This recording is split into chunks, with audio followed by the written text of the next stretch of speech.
Assalamualaikum ji, welcome back to another episode of Kya Kahega Kazi. My guest today was Amar Chishti, sound producer, sound engineer, songwriter, singer. We get to talking about everything that an artist goes through to pursue their craft, everything that you need to know to pursue your craft, how to productivize yourself, as Nawal Ravikant puts it, and what we think might be a problem with the music industry in Pakistan. Enjoy.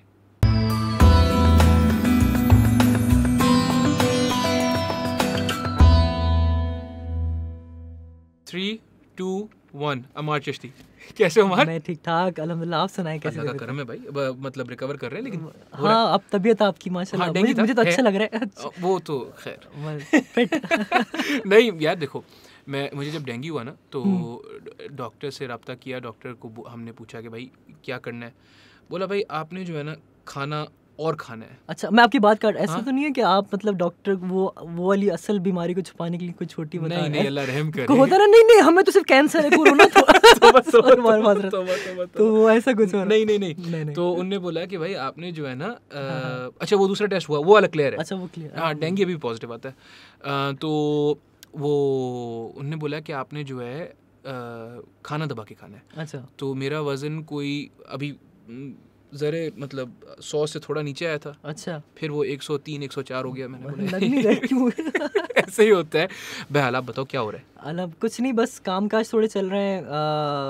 आजकल जो है वो वापस back to normal थोड़ी सी चीज़ें होने शुरू हुई थी। हाँ। फिर आगे सुनने में आ रहा है कि अभी फिर से कोरोना की वजह से लॉकडाउन वगैरह का कॉज में परफॉर्मेंसेस होती हैं थोड़ी बहुत। वो फिर मेरा अपना पर्सनल स्टूडियो है। हाँ। तो मैं वो चला रहा होता हूँ वो चीज़ें। तो ऐसे को थोड़ी इंट्रोडक्शन दे दो। मैं तो इंट्रोडक्शन स्टार्ट से कर लेता हूँ। हाँ स्टार्ट से फिर से। अच्छा ओके नहीं दो बेसिकली मैं एक कमर्शियल थिएटर एक्टर हूँ। मैं एक साउंड डिज़ाइनर हूँ। मैं एक म्यूजिशियन हूँ। तो परफॉर्मेंस चल रही होती है। फिर मैं अपना एक स्टूडियो है तो मैं उसको रन कर रहा होता हूँ आजकल। तो कोरोना की वजह से, कोविड की वजह से थोड़ी सी हुई इश्यूज़ हुए। स्टार्ट स्टूडियो वाइज अच्छा चला। तो आपके बिहाइंड द होता है ना कैमरा वाली चीज़ें, वो बड़ी अच्छी रिकॉर्डिंग्स हुई। क्योंकि आपने सुनी होंगी कोरोना की सबसे पहले जो रिकॉर्डिंग आई थी हाँ वो मेरे स्टूडियो में रिकॉर्ड हुई थी। हाँ तो बड़ी, हमें पता नहीं था। हमने एक कंपनी के लिए किया, फिर वो गवर्नमेंट ने ख़रीद ली, फिर वो एक चैनल से दूसरे चैनल में। तो वो उस वक्त बड़ा अच्छा उसके रिस्पॉन्स आया हमारे पास। फिर लेकिन जो हमारी परफॉर्मेंसेस थी, कॉर्पोरेट इवेंट्स वगैरह थे, वो बहुत अफेक्ट किए। क्योंकि ऑब्वियसली 20-25 लोग जो होते हैं छोटे, उसमें गैदरिंग्स वगैरह में अलाउ नहीं करते कि यार आपका परफॉर्मेंस का। कॉन्सर्ट्स रुक गए, बहुत सारी चीज़ें हुई, तो उस तरफ से थोड़ा सा हुआ। लेकिन स्टूडियो वर्क जो है वो अच्छा चलता रहा। कॉज जहाँ शूट्स नहीं हो रही थी वहाँ पे लेकिन ऑडियो तो हो रही थी। लोग एनिमेटेड वीडियोस पे आ रहे थे, स्टॉक इमेज वगैरह यूज़ कर रहे थे, बट उनको म्यूज़िक तो लगाना होता था। तो वो काम अच्छा अल्हम्दुलिल्लाह चलता रहा। मतलब ऐसा नहीं हुआ कि मैंने बहुत सवार नहीं किया इस चीज़ को खुद को सर पे कि यार ये अब क्या होगा, पैसे नहीं आ रहे तो क्या। अल्हम्दुलिल्लाह वो चीज़ें चलती रही। अल्हम्दुलिल्लाह। नहीं तो टेक्निकली आप फिर आर्टिस्ट हो। आर्टिस्ट आपको बोला जाए तो एक मतलब मुनासिब बात है। बहुत अरसे बाद मैंने रियलाइज़ किया कि हाँ मैं आर्टिस्ट हो। मैं खुद को सीरियसली आर्टिस्ट ही लेना चाहिए। हाँ नहीं ज़ाहिर है और क्या। तो एज एन आर्टिस्ट बहुत there were quite a few artists इस वबा, मैं उर्दू प्रैक्टिस कर रहा हूँ, थैंक यू। इस वबा के दौरान बहुत सारे ऐसे आर्टिस्ट थे who suffered quite a bit, क्योंकि उनका काम बड़ा इन पर्सन होता था। Videographers, photographers, vloggers. मैं ये कहता हूँ ना कि व्लॉगिंग वगैरह का भी बहुत इश्यूज है। ब्रांड्स ने अप्रोच करना कम कर दिया, कॉज वो कैसे जाके शूट करते। बहुत सारी चीज़ें ऐसी हुई। मेरे पास काफ़ी काम, मतलब आप समझ लें एक रीस्टार्ट बटन सा सबके लिए हुआ ये कि यार आप क्या सोच के बैठे हुए थे। प्लानिंग्स थी आपकी 1 साल की, हर किसी की होती है। हमारी इंडस्ट्री में बहुत सारे, जहाँ 20 लोगों का या 25 लोगों का क्रू यूज़ हो रहा था, वहाँ 5-6 लोग जाके शूट करके आ रहे थे। तो ऑब्वियसली जो डेली वेजेस वाले पीपल थे आपके, मतलब होते हैं जो प्रोडक्शन के लोग होते हैं, उनको बहुत वो सफ़र हुआ। वही होता था कि डायरेक्टर एक रह जाता था, एक एक्टर रह जाता था, एक डीपी, और वही जो आर्ट वाला बंदा है वही मेकअप भी देख रहा है, वो वार्डरोब भी देख रहा है। तो लोगों की बहुत ज़्यादा इश्यूज़ तो आए हैं। मेरा अपना, मैं साउंड की तरफ ज़्यादा हूँ। मतलब यहाँ बहुत कम लोग हैं जो साउंड को परसू करते हैं अपने करियर में, मतलब एज अ करियर समझते हैं। बहुत ये भी फ़र्क, लोग समझते हैं एज अ साउंड करते हो आप, म्यूज़िक तो करते होगे, लेकिन म्यूज़िक एक अलग चीज़ है। साउंड में आपको बताता चलूँ, मैं हूँ एक बेसिकली साउंड डिज़ाइनर। हाँ म्यूजिशियन भी हो आप? मैं म्यूजिशियन भी हूँ। अच्छा, म्यूजिशियन मैं एज अ पैशन मैं लेके चलता हूँ। ठीक है, ऐसे मज़ेदार। हाँ तो और मैं बहुत ज़्यादा उस पर रिलाई नहीं करता कि मैं उससे कमाना है, मुझे वो करना है। क्योंकि मैं शुरू से, मुझे जो है वो एक म्यूज़िक का रहा है। मतलब मैं आपको यूनिवर्सिटी लाइफ के बता रहा हूँ कि जब मैं यूनिवर्सिटी में एडमिशन ले रहा था तो समवन टोल्ड मी कि यहाँ पे म्यूज़िक क्लासेस होती हैं। कौन सी यूनिवर्सिटी? इकरा यूनिवर्सिटी। तो मैं उस वक्त आया, मैं फारिग था, हम लोग आपको पता है इंटर करके बैठे हुए हैं, खेल रहे हैं, हमारी कज़न्स वगैरह वो टेस्ट की तैयारी कर रही हैं, डॉग के लिए, ओझा के लिए, हम लगे हुए हैं अपने तफरीयों में। एक मम्मी ने बोला, मेरी मदर इज़ डॉक्टर, तो अब मेरे मामू जो है वो इंजीनियर, तो परफेक्ट बच्चे जो होते हैं ना, मतलब वो, तो मैं उनका एक ये निकम्मा बेटा।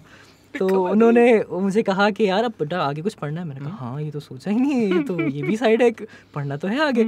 तो मैंने कहा चलो। दोस्त ने कहा कहाँ जा रहे हो? दोस्त ने मेरे कहा कि मैं इकरा यूनिवर्सिटी जा रहा हूँ एडमिशन लेना। मैंने कहा चलो।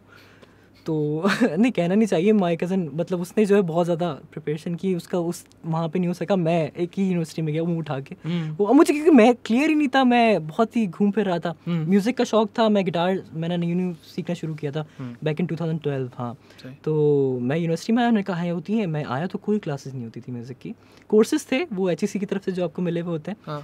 और अगर cut to like 2018, I was the guy who was giving their paid classes, guitar classes first time. तो ये मतलब 4-5 साल बाद वो मैं चीज़ कर रहा था। लेकिन झूठ किसने बोला आपसे? वो ऐसे दोस्त ने बोल दिया था कि म्यूजिक बेसिकली वहाँ पे कोर्सेज हैं, जैसे sound design, LSR live location sound recording होती है, तो आपको उसमें जाके लाइव परफॉर्म करना होता है। But there is such nothing as such classes, guitar classes या म्यूजिक क्लासेस। वो आपको कोर्सेज होते हैं, आपके सॉफ्टवेयर सिखाते हैं, आपको टेक्निक सिखाते हैं, बहुत बेसिक्स होती हैं वो। लेकिन मैं उन्हीं चीज़ों को बहुत जल्दी, मैं शुरू से ऐसा था कि मैं कोई भी चीज़ नहीं सीखूँ तो मैं उसको इम्प्लीमेंट करूँ। मतलब लाइफ में मैं बहुत सारी चीज़ों में पहले से ही बटा हुआ था। जब स्कूल टाइम पे भी अगर मैं स्पोर्ट्स की बात करूँ तो मैं टेबल टेनिस खेलता था अपने कॉलेज का, मैं बोर्ड खेला हुआ हूँ, मैं क्रिकेट खेलता था, मैं बैडमिंटन भी खेला था, मैंने हॉकी खेली। मैं इस हाइट पे मैं बास्केटबॉल खेलने जाता था। तो मतलब तो वो मेरे फादर मुझसे पूछते थे, बेटा तुम क्या कर रहे हो? गए थे तुम टेबल टेनिस खेलने, तुम हो हॉकी की टीम में, तुम चाह क्या रहे हो? मुझे नहीं पता, मैंने कहा ऐसे चलते रहता है। फिर बहुत टाइम मुझे एक लोगों ने समझाया कि यार तुम मतलब वो वाला सीन ना हो जाए तुम्हारे साथ कि मुझे एक जैक ऑफ ऑल ट्रेड्स वाला। फिर मैंने, हमारे सर होते थे, अभी भी हैं माशाल्लाह, बहुत फेमस है सर, इमरान अली डीना। अच्छा, तो वो मैं उनसे पढ़ा है, मतलब वो तो बहुत अच्छे यूट्यूबर माशाल्लाह, फेमस यूट्यूबर हैं। GFX मेंटर वाले। तो उनसे मैंने जाके डिस्कस किया, मैंने कहा सर मेरा ये मसला है, मैं एक जगह ज़्यादा देर टिकता नहीं हूँ, और इसलिए नहीं कि मतलब मैं ये नहीं चला तो मैं इस तरफ से, मैं जिस डायरेक्शन में जाता हूँ वो अच्छी ही हो रही होती है, उसका रिस्पॉन्ड लोगों से भी और मेरी भी ग्रोथ उसमें दिख रही होती है। तो मुझे व्हाट शुड आई डू? तो सर ने मुझे बताया, देखो भाई मैं भी कोई एक जगह नहीं टिका हुआ, मैं पढ़ाता भी हूँ, मैं ये भी करता हूँ, मैं डिफरेंट सॉफ्टवेयर भी यूज़ कर रहा होता हूँ, और माशाल्लाह वो भी बहुत सारी डिफरेंट चीज़ें कर रहे होते हैं एक साथ, ठीक है। तो वो ऐसे ही करते करते उन्होंने व्लॉगिंग और अपना चैनल स्टार्ट कर दिया। उस वक्त तो था भी नहीं उनका चैनल वगैरह, ये मैं 2015 की बात बता रहा हूँ। सही नहीं, तो ऐसा है कि मल्टीपल इंटरेस्ट्स हैं। एक कॉन्सेप्ट होता था एक ज़माने में, जब एरिस्टोक्रेसी बड़ी आम चीज़ होती थी, जो अमीर तरीन लोग होते थे और उन बड़े मतलब वो एक्सेस उनका अभी भी रिस्ट्रिक्टेड था पैसे के लिहाज से, लेकिन वो आपको दिखते थे मुआशरे में ना। तो एक वो कॉन्सेप्ट होता था रेनेसांस मैन का, जो जैसे आपके लियोनार्डो डा विंची थे, आपके जैसे यहीं के कराची के, तो पता है लियोनार्डो डा विंची जो थे, उनको जब बोला जाता था कि भाई आप, क्योंकि उस माइकल एंजेलो का भी 19-20 वही और ये सेम टाइम बॉटिचेली वगैरह ये सब उसी ज़माने में थे। लेकिन उसको जब आप बोलते थे कि भाई आप क्या हैं, तो वो कभी ये नहीं बोलता था कि मैं पेंटर हूँ, वो ये बोलता था मैं आर्टिस्ट हूँ। तो वो बॉटनी में भी इंटरेस्ट था उनका आर्किटेक्चर, मैथमेटिक्स वगैरह में। तो there is something to be said about pursuing all your passions. लेकिन ये कॉन्सेप्ट जो है ना, थोड़ा एरिस्टोक्रेसी से इसलिए कनेक्ट किया जाता है क्योंकि ये टेक्निकली एक भरे पेट की मस्ती है, राइट? क्योंकि if you don't double down on whatever you're going to pursue, how are you going to make money? Exactly. But because of YouTube or the creative pursuits or the social media is opening up, platforms opening up, तो ऐसा होता है कि आप बड़े seriously, अब जैसे आपने 2012 में शुरू किया, तो लोगों ने आपको बोला होगा कि भाई क्या हो गया, साउंड डिजाइन इज गुड, हाँ लेकिन ये म्यूजिक नहीं प्रेफर, हाँ, ये exactly, इसको नहीं परसू करना। मैं आज भी अगर मुझे किसी के सामने अपनी अच्छी वो करनी होती है ना, जो मुझे पता है कि सामने वाले को नॉलेज नहीं है, तो मैं उसको बोलता हूँ मैं ऑडियो का काम कर लेता हूँ, मैं चैनल्स में कर लेता हूँ, मैं उनको उतनी ही इन्फॉर्मेशन देता हूँ जितनी उनके दिमाग में वो हजम कर सके। तो मैं उस हिसाब से अपने आप को थोड़ा सा जो है ना मोल्ड कर लेता हूँ। लेकिन आज अगर आप 2020 में अगर आप बैठ के बोलोगे कि कोई आपको बैठ के बोलता है कि यार अमर मैंने जो है ना रैपिंग परसू करनी है, हाँ, तो आप बड़े सीधे मुंह के साथ उनको बोल सकते हो कि यार परसू करो, पॉसिबल, हाँ पॉसिबल, सब कर रहे हैं, यूट्यूब पे जाओ, इंस्टाग्राम पे जाओ। उस टाइम पर जो हमारे पेरेंट्स की जो टाइम था जब वो अपने जॉब्स परसू कर रहे थे, उस वक्त बहुत इतनी वास्ट फील्ड्स नहीं थी, आपके पास इतना एक्सपोजर नहीं था, इतनी रेंज ऑफ डिफरेंट ऑक्यूपेशंस नहीं थे, होते होंगे बाहर भी, लेकिन हमारे पास उतना नहीं था। अब बहुत डिफरेंट है।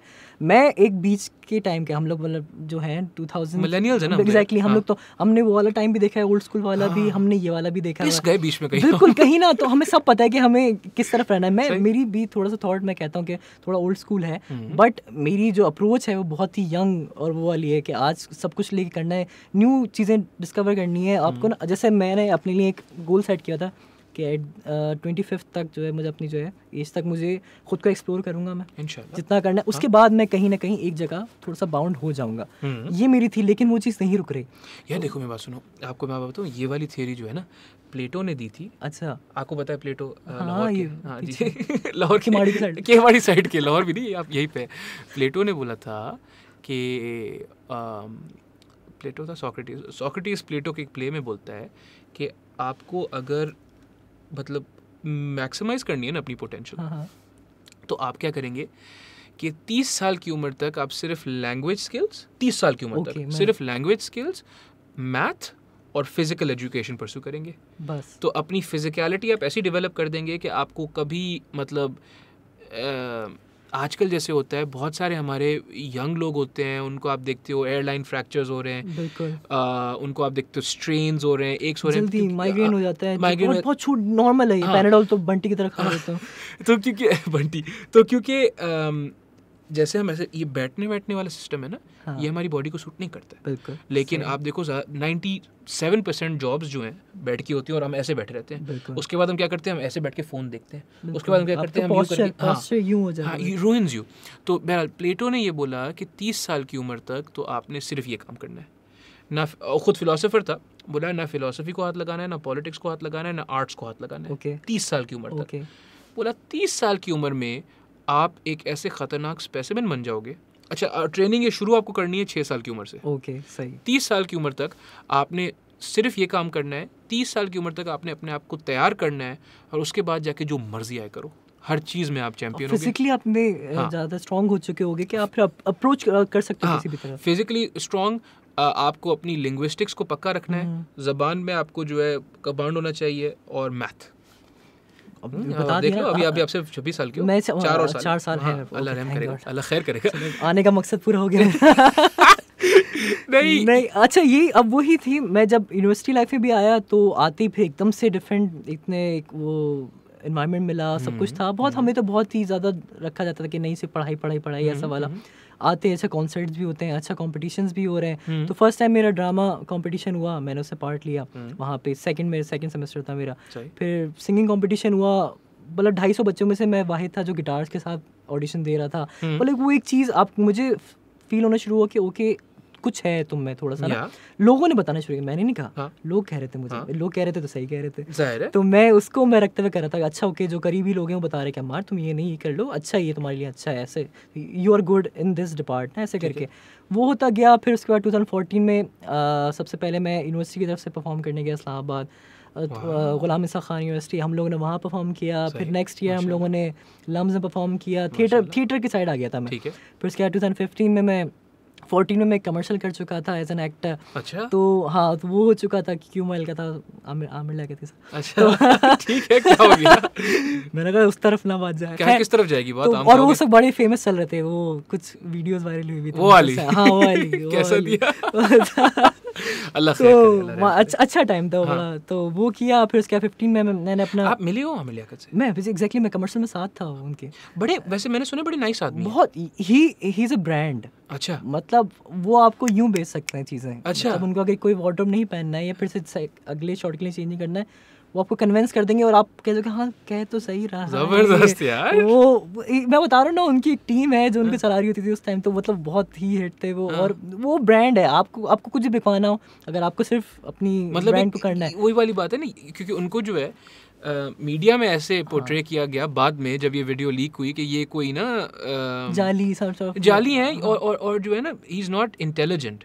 मैंने बोला ये नहीं हो सकता, ही इज स्मार्ट, हाँ ही इज वेरी इंटेलिजेंट, हाँ, और ज़ाहिर है ये आप जैसे बता रहे हो दैट प्रूव्स। बहरहाल तो आपने ये किया, मैंने वो किया। फिर उसके मैंने फर्स्ट टाइम कमर्शियल थिएटर किया। कमर्शियल थिएटर मींस कि आपको एक आपकी पेड परफॉर्मेंस होगी कहीं पे अच्छी जगह पे। अभी तक कमर्शियल आप, उससे पहले मैं थिएटर कर रहा था, मतलब हम लोग कमर्शियल ही नहीं कर रहे थे, मतलब किसी ने आपको हायर करके प्रॉपर नहीं किया। हमारी अपनी टीम थी यूनिवर्सिटी की, जो हम लोग डिफरेंट यूनिवर्सिटीज़ में कॉर्पोरेट इवेंट्स में और वो पाकिस्तान जाके परफॉर्म कर रहे होते थे हम लोग। तो फिर हमने कमर्शियल थिएटर किया, वो भी हमारे टीचर ही हमें पढ़ा रहे थे, तो he was doing commercial theatre in PACC। तो वहाँ पे हम गए, परफॉर्म किया हमने, वो बड़ा अच्छा रहा, उसका रिस्पॉन्स अच्छा आया। 2016 में, फिर 15 में मैं जो है वो as an internee different audio production houses में काम करना स्टार्ट हो गया था। तो फिर 16 में आके जब मैंने कोर्स कर लिया, मैं कर रहा था एक फिल्म पे काम, होम अनजहा थी वो एक फिल्म, बहुत पुरानी फिल्म थी। तो खैर उसमें जो है, मैं इस वक्त कनाडा में बर्फ साफ कर रहा था। हाँ नाइस, अच्छा ठीक है, नहीं अलग अलग एक्सपीरियंसेस सबके अपने। तो वहाँ पे मैं गया, मैंने कहा यार ये चीज़ें मुझे आती नहीं है अभी, और मैं करूँगा ना तो मुझे बहुत ऐसे स्टार्ट कर। नेक्स्ट सेमेस्टर मेरा कोर्स था साउंड डिज़ाइन का, मैंने कहा पढ़ कर आता हूँ, ठीक है ना, क्यों फॉरन इम्प्लीमेंट तो करता था, बाहर से सीखता था, यूनिवर्सिटी लाइफ में अप्लाई करता था, यूनिवर्सिटी सीख के बाहर करना।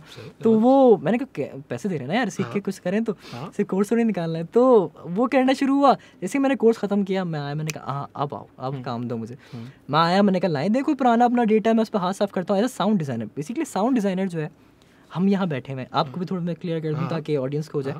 अब यहाँ बैठे हुए हम लोग, लगा हुआ है AC की आवाज़ आ रही है, तो वीडियो में हमने नहीं किया, आफ्टर द शूट हमने पोस्ट पर वो साउंड डाला। इसको कहते हैं फॉली आर्टिस्ट। एक बंदे थे बहुत पुराने, जैक फॉली, यहीं रहते थे अपने मीरपुर में। अच्छा, मीरपुर, हाँ, तो जैक फॉली थे, उन्होंने अभी 90s में ही या 80s के एंड में ये सबसे पहले ट्रेंड लाए थे कि वीडियो शूट होने के बाद अलग से पोस्ट में उसमें साउंड इफेक्ट्स लगाएं। पोस्ट प्रोडक्शन में उसमें वो साउंड इफेक्ट्स लगाएं। मतलब घोड़ा भाग रहा है तो उसके पाँव की आवाज़ कोकोनट से करके बनाना, ठीक है ना, कोई बर्ड्स उड़ रही हैं तो लेदर ग्लव्स से उनका साउंड क्रिएट करना। तो वो उनके नाम पे वो उस इंडस्ट्री को मतलब सेट कर देगा फॉली। तो फॉली आर्टिस्ट के नाम से, तो मैं as a sound effects and Foley artist काम कर रहा था। उस वक्त हर कोई जो है वो या तो एक्टर या डायरेक्टर या एज अ कैमरामैन काम कर रहा था, मतलब सबको वही बनना था ना। और हर किसी को वही बनना। मैंने कहा सब वो करोगे तो बाकी डिपार्ट्स कौन करेगा फिर? तो मैंने कहा ये अच्छा है यार, एक नीश है, ये एक अलग है, ठीक है, ज़्यादा लोग भी नहीं है इस वक्त, और प्लस फिर थोड़ी म्यूज़िक से भी मैं कहीं ना कहीं कनेक्ट रहूँगा इसमें। मैं आपको बताता हूँ कि ऑडियो का तो काम हो रहा है, आपका काम तो वही सुन रहे हैं जो मैं कह रहा हूँ। तो मैंने कहा मैं म्यूज़िक भी करता रहूँगा साथ साथ, और मैं अपना जो मेरी टाइमिंग्स के बड़े इशू रहते हैं। मुझे बहुत सारी कैमरा मतलब ADs की जॉब्स ऑफर हो रही थी उस वक्त। मैं बड़ा अच्छा, मैं इस वक्त मैं डायरेक्ट भी कर रहा था, म्यूज़िक वीडियोज़ भी डायरेक्ट कर रहा था उस टाइम पे, लेकिन मुझे जो है ना टाइमिंग्स नहीं बन पा रही थी, और यूनिवर्सिटी का आखिरी के 2 साल बचे हुए थे। एक चीज़ दिमाग में मान ली थी इस नामकुल बच्चे ने भी कि यार पढ़ाई कंप्लीट करनी है सबसे पहले, पढ़ाई को खत्म करना है इंशाल्लाह। ये जब हो जाएगा फिर उसके बाद आप सब कुछ करते रहो, तो इसके लेकिन साथ साथ काम भी करना है। तो वही फिजिबिलिटी देखते देखते मैं इस साउंड की फील्ड में आया, और जब मैं आया तो मेरी खुशकिस्मती थी कि मैं अपनी फील्ड के सबसे जाइंट्स के साथ उस वक्त काम कर रहा था। मैं जो बेस्ट जो ऑडियो प्रोडक्शन हाउसेस थे मैं उनके पास था। मैं पूरी फिल्म्स हम लोग कर रहे होते थे। मुझे कहना तो नहीं चाहिए, मतलब हमारे काम को ये कह के बेचा जाता था कि इंडिया से हो रहा है, प्रोड्यूसर्स के लिए, क्योंकि अंडरस्टैंडिंग ये है कि इंडिया में ज़्यादा अच्छा काम होता है। वो एक माइंडसेट बना हुआ है, वही अब तो नहीं होता है ना, अब तो यहाँ पे भी अच्छा होता है। यहाँ पे भी हो रहा है अच्छा, बट स्टिल यहाँ पे बहुत सारे ऐसे प्रोडक्शन जो प्रोड्यूसर्स हैं, जो स्पॉन्सर्स हैं, वो कहते हैं कि यार ये फिल्म बैंकॉक से ग्रेड होगी क्योंकि यहाँ पे चीप है। नहीं, क्योंकि जवानी फिरनियानी वहाँ से हुई थी। अच्छा, तो स्किल वहाँ पे हाँ, बस वो एक ट्रेंड बना हुआ है कि यार जो आपकी सबसे इंडस्ट्री की जो अच्छी फिल्म्स हैं वो जहाँ से हो रही हैं, इसको भी आंखें बंद करके वहीं से करवा। अच्छा, ग्रेड से मुराद colour grading, colour correction, post का काम। अब यहाँ पे कोई चीज़ रखी हुई है, बोतल को हटाना है शॉट से, कुछ भी कोई पोस्ट, हाँ वो वहाँ से होगा। बस ये बना होता है। वो लोग हैं, ठीक है, आप वो लोग वो सुबह 7 बजे उठ के काम स्टार्ट करते हैं, अपना शटर खोलते हैं, शाम 5 बजे बंद करके चले आते हैं। तो हम लोग रात 6 बजे, सुबह 6 बजे उठ के उनको फाइल्स भेजे होते थे पूरी। तो डायरेक्टर वहाँ बैठे हुए होते थे, हम यहाँ से काम कर रहे होते थे। तो एक अच्छा एनवायरनमेंट। मैं साउंड की भी बात बता रहा हूँ, म्यूजिक मिक्सिंग मास्टरिंग भी वहाँ से हो रही थी। तो वो मैंने अपनी पहली फिल्म उनके पास से की, ठीक है। फिर उसके बाद मैं फिर से थोड़ा यूनिवर्सिटी लाइफ में आया। मैंने फिर जो है वो मैंने राइटिंग स्टार्ट कर दी थी थोड़ी सी। मैं शॉर्ट फिल्म्स लिख रहा था, तो मैंने एक वो लिखी हमारे यहीं पे आपकी, अब ये तो पीछे ही है न्यूप्लेक्स, ये तो पीछे ही है, ये तो लिटरली यहीं पर है। यहाँ पे हमारी यूनिवर्सिटी ने बड़ा अच्छा हमें एक्सपोजर दिया था कि हर साल 10 शॉर्ट फिल्म्स बनेंगी, जिसमें पर फिल्म जो है आपका 50 बच्चा काम करेगा डिफरेंट कोर्सेज का, और आपको जो फिल्म बेस्ट होगी उसका फिर इंटरव्यूज़ वगैरह डिफरेंट चैनल्स में इंडस्ट्री के लोग आके इसको जज करेंगे। नबील कुरैशी, वो इकरा यूनिवर्सिटी ने ये दिया था उस वक्त, और कोई यूनिवर्सिटी नहीं कर रही थी। इसको बोलते हैं ये वहाँ पे भी ना बड़ा डील होता था वर्क प्लेसमेंट। टेक्निकली इसको बोलते हैं वर्क प्लेसमेंट। क्यों? क्योंकि नहीं तो आपको वही जो आपने बोला ना कि डिग्री के पैसे दिए तो आपको पेपर मिल गया। अब आप जो है अंडरग्रेड आप पास हैं, फिर क्या करेंगे? कुछ नहीं, एक्सपोजर मिल रहा है आपको। यूनिवर्सिटी फील्ड के लोग आपको जाने, बहुत फ़र्क होता है यूनिवर्सिटी की पढ़ाई में, यूनिवर्सिटी की थ्योरेटिकल अप्रोच में और प्रैक्टिकल अप्रोच में। मतलब मैं जब आया था, मैंने बोला था ओ भाई मैंने कर लिया कोर्स, मैं तो अब आप दो मुझे काम। कौन दे रहा काम? और पहला काम मेरा ये था कि उन्होंने बोला तार कैसे रोल करते हैं, ऑडियो का तार किस तरह रोल किया जाता है, वो मुझे सिखाया।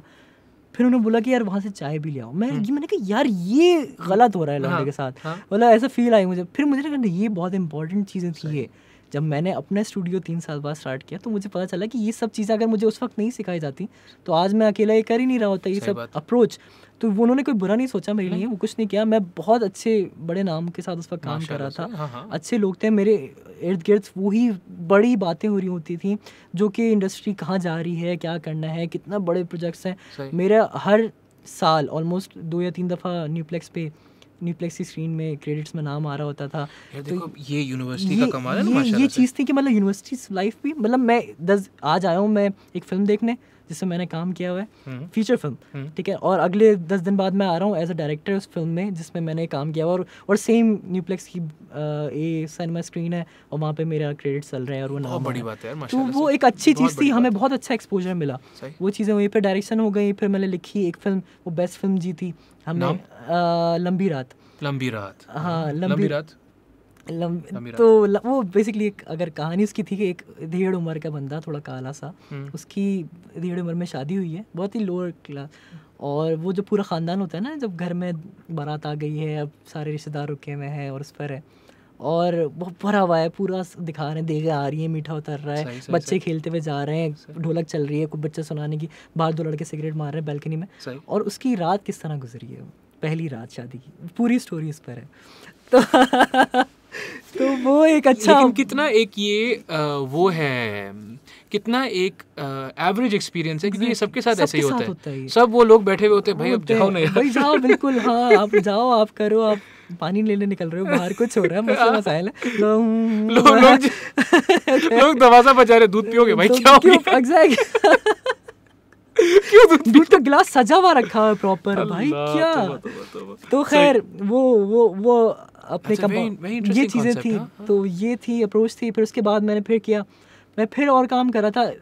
एक दिन मैं एक प्रोडक्शन हाउस में बैठा काम कर रहा था, तो सुबह मैं निकला, मेरे एक ड्रीम गिटार था, मुझे ख़रीदना था कि यार मैं ये जो है टेलर मार्टिन मिनी, हाँ मार्टिन कह रहा हूँ, टेलर कंपनी है, Taylor GS mini, Taylor company, हाँ टेलर कंपनी, टेलर अलग है, मार्टिन अलग है, ये 2 मेरे थे कि यार कौन सा खरीदूंगा मैं। तो मतलब ऐसा था कि बस ये गिटार खरीद ले तो लाइफ की अचीवमेंट हो गई, और बस यही गिटार रहेगा मेरा लाइफ। हाँ बस ये इलेक्ट्रिक है, नहीं normal semi acoustic guitar, semi acoustic. हाँ, मेरी गाड़ी में भी एक रखा हुआ है दूसरा। अच्छा, तो ले आते, पता है कुछ बजा लेते कर, बिल्कुल कर लेंगे, स्टेशन कर सकते हैं। तो वो मेरे था कि यार ये खरीदना है, कहाँ से मंगवाना है, गिटार सेंटर देख लिया, अच्छा दुबई से आ सकता है क्या, छोटी छोटी, वो यहाँ पे नहीं मिलता, नहीं यहाँ पे नहीं मिलता। वो गिटार था, वो ये तो कनाडा में था, अमेरिका में और दुबई में था।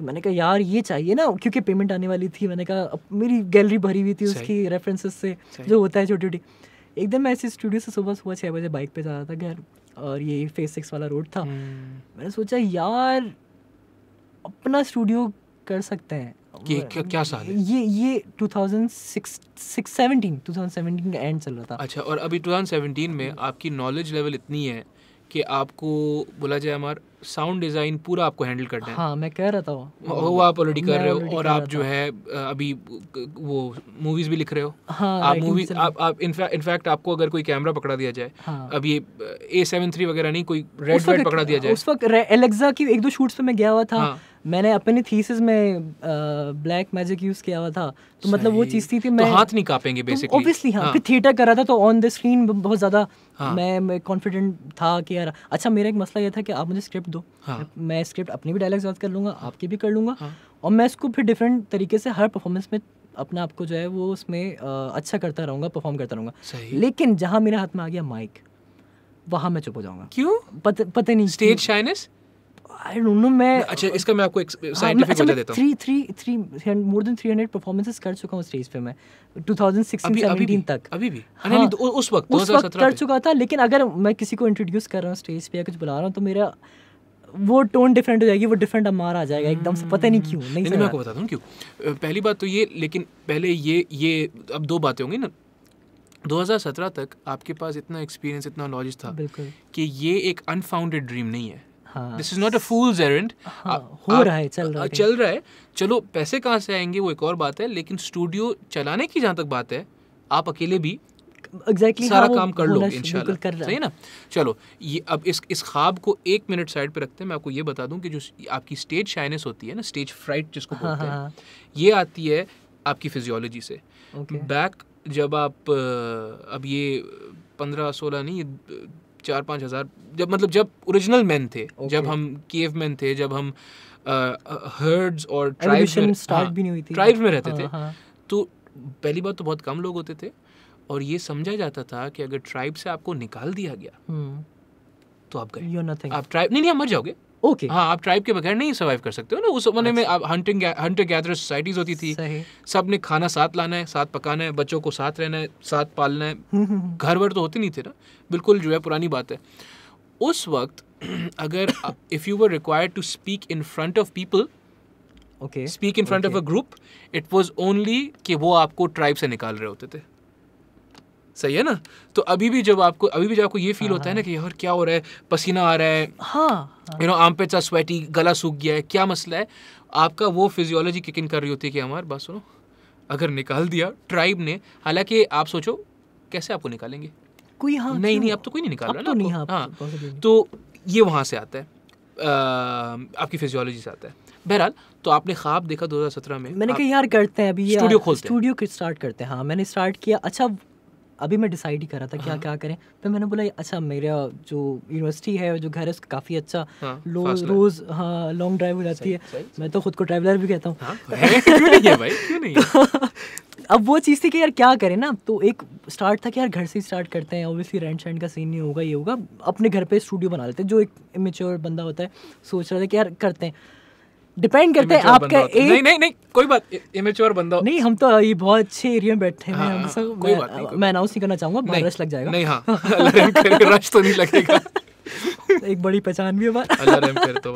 तो खैर उस वक्त जहाँ मैं रहता हूँ वहाँ पे मेरी इंडस्ट्री का काम नहीं होता था। मतलब आपका अगर मैं कहूँ डिफेंस हो गया, खड्डा मार्केट हो गया, क्लिफ्टन हो गया, तारिक रोड तक विंडो, ये एक इंडस्ट्री का गढ़ कहलाए जाते हैं हमारी फील्ड से रिलेटेड, कि सारे ऑफिसेज, सारे स्टूडियोज यहीं पर हैं। अंडरस्टैंडिंग ये है कि स्टूडियो आपको ऐसी जगह पे इसलिए लगाना है क्योंकि दूसरे लोगों ने आना है। एग्जैक्टली आपके पास कौन आएगा? मैं क्लाइंट को अगर बोलूँ कि वो गुलशन में खुद रहता है अगर वो, और मैं उसको बोलूँ डिफेंस फेज 2 आना है तो उठ के आ जाएगा। लेकिन अगर डिफेंस में बोलूँ कि तारिक रोड तक भी आना है तो वो थोड़ा सा हिचकिचाएगा, यार कहाँ जाऊँ मैं, पता नहीं कहाँ बुला रहा है, क्या कर रहा है।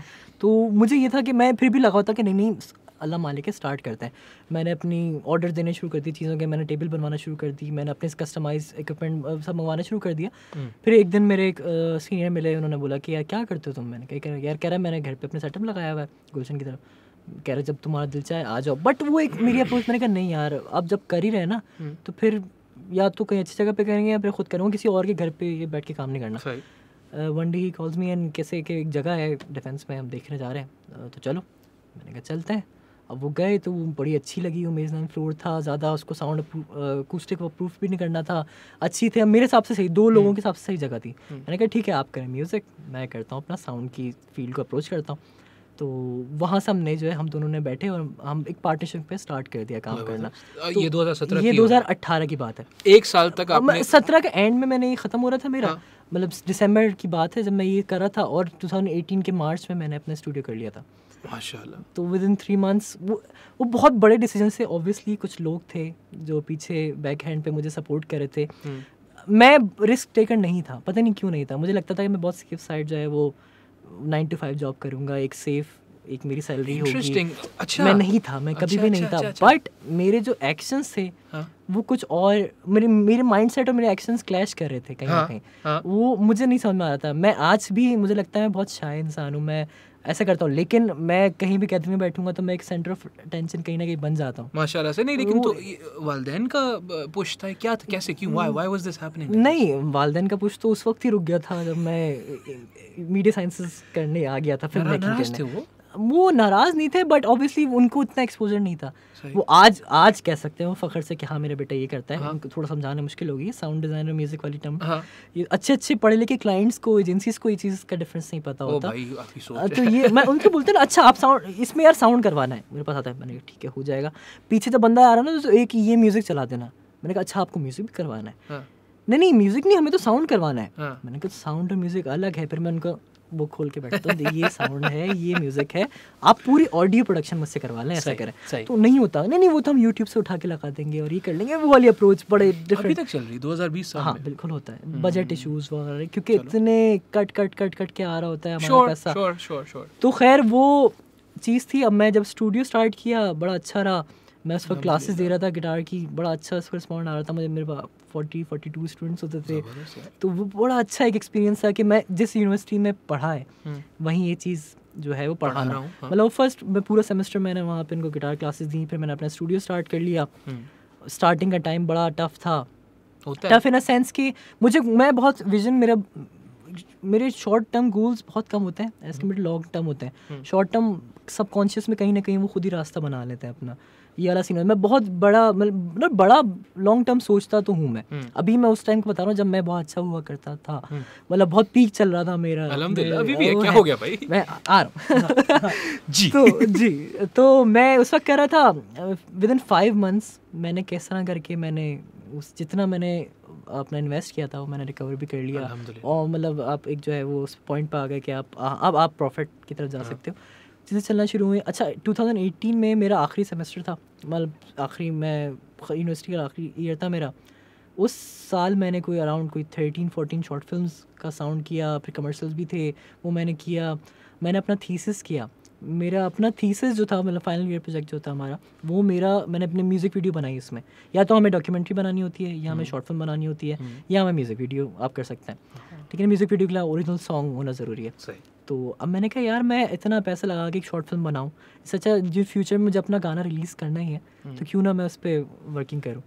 तो मैंने उसको जो है ऐसे किया, मैंने खुद डायरेक्ट किया, वो सब कुछ किया। इवन दो मैंने किसी और स्टूडियो से रिकॉर्ड करवाया, क्योंकि मेरे स्टूडियो में इतनी चीज़ें चल रही थी, टाइमिंग्स के इशू थे, और जब कहीं से पैसा आ रहा था ना फिर फ्री वाला काम करना थोड़ा सा मुश्किल हो जाता है उस वक्त। तो मैंने बाहर जाके 2 दिन मैंने ये ले पैसे, जस्ट रिकॉर्ड माई सॉन्ग, और मैंने उनके साथ बैठ के 2 दिन में। क्या गाने का नाम क्या था? तू जो गई। हाँ आप देख रहे हो गई कोई तो हाँ तो जो एग्जैक्टली वो जो मेरा पीक टाइम पीरियड स्टार्ट हुआ था वो इसी से हुआ था कि कुछ ख़त्म हुआ था, ब्रेकअप हुआ था। हाँ ब्रेकअप हुआ था 2015। मैं हमजा की छवि आ रही है नहीं ऐसी बात नहीं है। हाँ ऑब्वियसली 2015 मेरा कुछ 5-6 साल का रिलेशनशिप था, वो चीज़ ख़त्म हुई इस टाइम का, वो भी अचानक से ऐसी ख़त्म हुई। और उस टाइम मैंने ख़ुद को बिज़ी रखना शुरू कर दिया था, मतलब 2015 के बाद से मैंने खुद को बहुत ज़्यादा बिजी रखना शुरू कर दिया कि बस घर आऊँ, 4 घंटे की नींद लूँ, सोचने का टाइम ना मिले मेरे दिमाग को। 4 घंटे बहुत कम होते हैं भाई। 4-5 घंटे मैं सोता था लिटरली। मैं तारक रोड तक आता था, काम करता प्रोडक्शन हाउसेस में,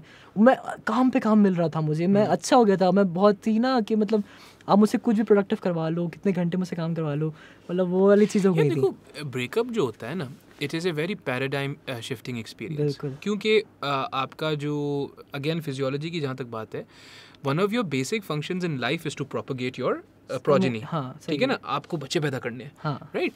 ये देखो लोग शर्माते हैं थोड़े, लेकिन ये है कि when you go out with a girl ना, हाँ, आपका दिमाग ये बोल रहा होता है कि यार ये अच्छी है, अब शादी करो और काम शुरू करो, सही। तो फिर जब वो ब्रेकअप होता है ना, किसी का भी हो, किसी की भी वजह से और जो भी हो, वो जो रिजेक्शन होती है ना, वो आपके सिस्टम को शॉक करती है, बिल्कुल, राइट। अब अगर इफ़ यू आर रिजिलियंट, और अल्लाह करे सब रिजिलियंट हो, तो फिर आप वो करते हो जो आपने किया, मैंने कहा भाई मैं बैठूं, डूबूंगा नहीं, मैं तैरूंगा और मैं उठ जाऊंगा। उस वक्त तक मैंने खुद को, मुझे लगता है, अपनी इमोशनल साइड को इतना एक्सप्लोर नहीं किया हुआ था। Sure, okay. तो इसलिए मैंने उस पर इतने शायद फोकस नहीं किया। सही। तो मुझे वो चीज़ काम कर गई, मेरे फ़ायदे के लिए मुझे बना दिया। अगर मैं आज भी कहता हूँ कि अगर मैं उसी सेम इंसान के साथ होता तो शायद मैं इतना काम नहीं कर रहा होता। Sure, yes, that's a very interesting thing, क्योंकि वही वाली बात है ना, आपका दिमाग बोल रहा होता है कि भाई बिल्कुल हमारा पर्पस मीट हो गया, कर रहा होता, मीट हो गया ना, एग्जैक्टली पर्पस मीट। कहाँ जा रहे हो भाई, क्यों स्टूडियो खोलना है, पर्पस मीट हुआ है भाई, खुशी मिल रही है, बस चलना है, अब गुजारनी जिंदगी अच्छे से। तू जो कही कि लिरिक्स क्या थे, कैसे तू जो गई कि उसके था कि स्टार्टिंग ये थी, तू जो गई मुझसे यूं दूर, मुझसे हुई क्या कोई भूल, कुछ ना कहा कुछ भी ना सुना, सही, फिर भी मैं तुझे सुनता ही रहा, क्योंकि मैं ना चाहूँ होना यूं जुदा, यूं जुदा। अब साथ साथ एक्सेप्ट भी कर रहा हूँ, लेकिन जो होना था वो हो ही गया। फुल इंट्रोस्पेक्टिव यार, तो मैं अब समझ रहा हूँ, मैं उसको बता भी रहा हूँ सामने वाले पर्सन को कि चलो मैं ये चाह रहा हूँ, डोंट गो, मैं ख़त्म नहीं करता है सीन वाला, बट मैं रियलिटी को भी फेस कर रहा हूँ कि ओके जो होना था वो हो ही गया। But that is such a powerful reaction, and I wish more young people would have that reaction to a breakup. नहीं होता है ये reaction, बहुत औकात नहीं होता है। अच्छा, ये तो मेरा था पहला ब्रेकअप है जी। ये क्या हो गया, कितने सारे हुए भाई? नहीं अल्हम्दुलिल्लाह, दोस्त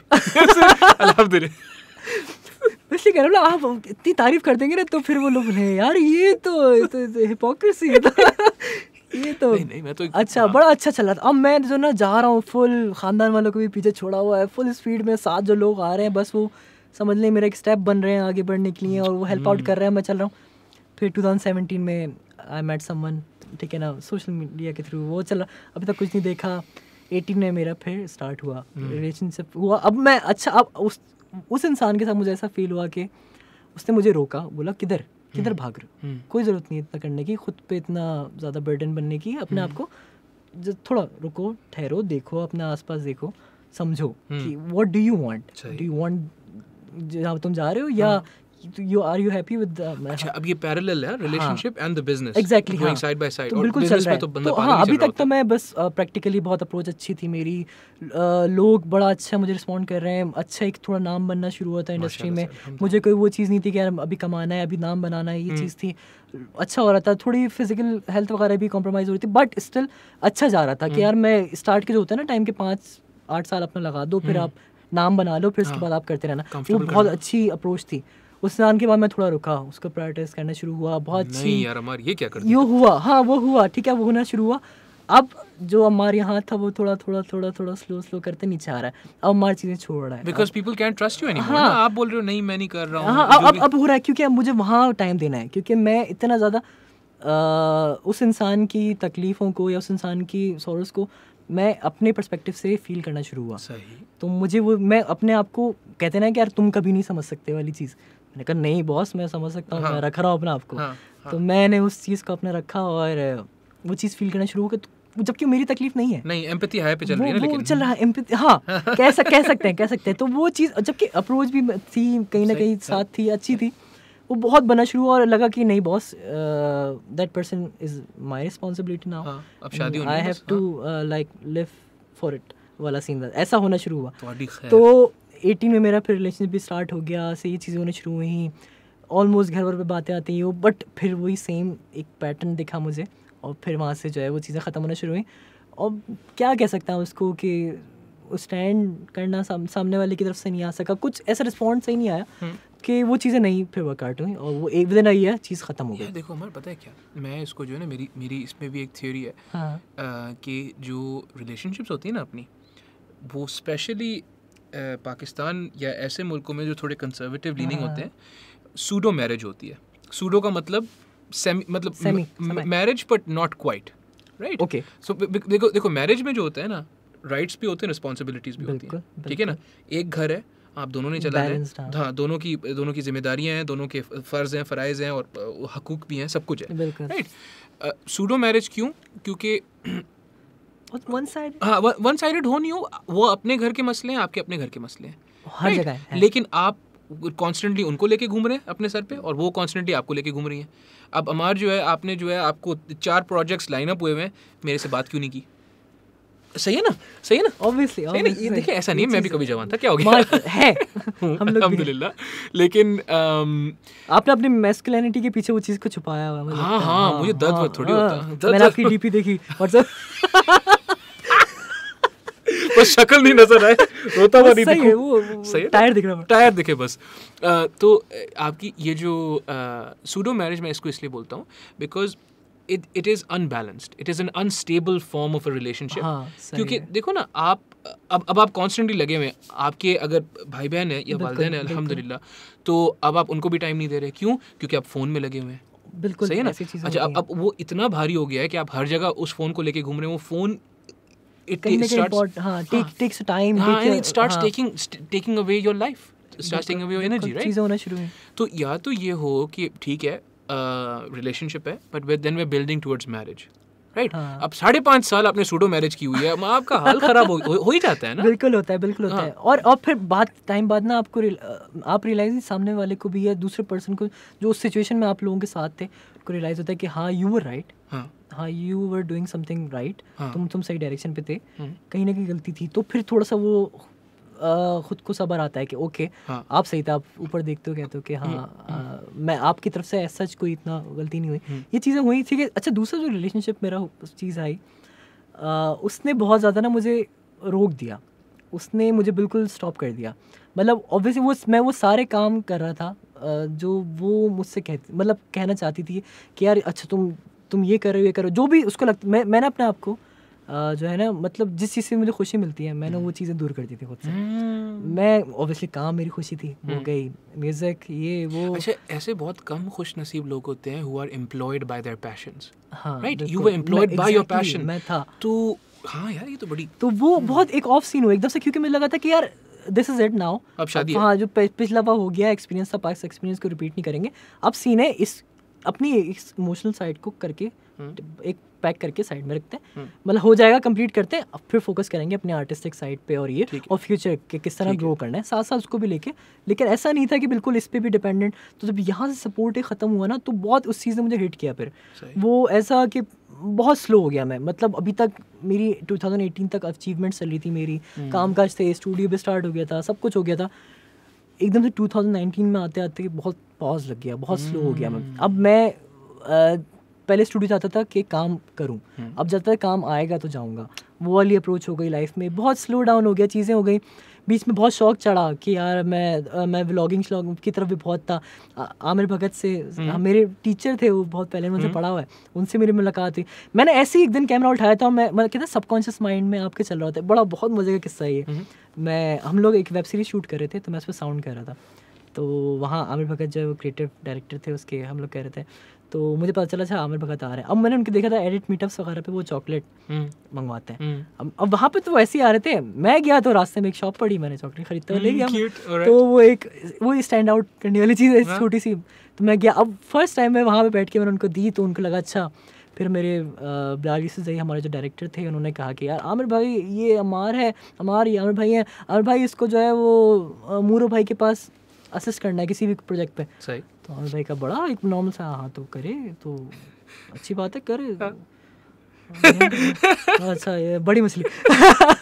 तो खैर मजाक कर रहा हूँ। तो वो चीज़ आमिर भाई ने मुझे 4-5 साल पहले ऐसी मदद की थी। मुझे क्रोमा का मेरा असाइनमेंट था, मैं उनके घर गया, किसी ने बोला आमिर भगत के पास है, मैं गया, उन्होंने मुझे दीदी उठा के बगैर जाने पहचाने कुछ असाइनमेंट करके ला। हाँ, मतलब कोई नहीं, मैंने उनको बताया कि हाँ अच्छा किया होगा, हाँ ठीक है, वो ऐसे वाले थे बिल्कुल।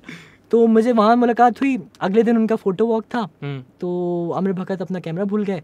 तो कहीं पे ना उन्होंने बोला यार कैमरा चाहिए, तो मैंने कहा मैं स्टूडियो में रुका हुआ हूँ, मैं आमिर भाई को दे दूँगा अगले दिन सुबह 6 बजे। तो मैं स्टूडियो में रुका हुआ था, मैं कैमरा गया, तो वहाँ से आमिर भाई से मेरी मुलाकात हुई, अच्छे बैठे, बातचीत चली रही थी। अप्रैल का टाइम था, मैं व्लॉगिंग का फुल शोदाई कि यार करना है, मैंने गिम्बल भी खरीद लिया छोटा, कैमरे से करूँगा ये वो, आइडिया तो है, फिल्म मेकिंग पड़ी हुई है, तो ये नहीं कि बिल्कुल मसले मसाइल, कॉन्फिडेंस है, ठीक है ना, अच्छा है।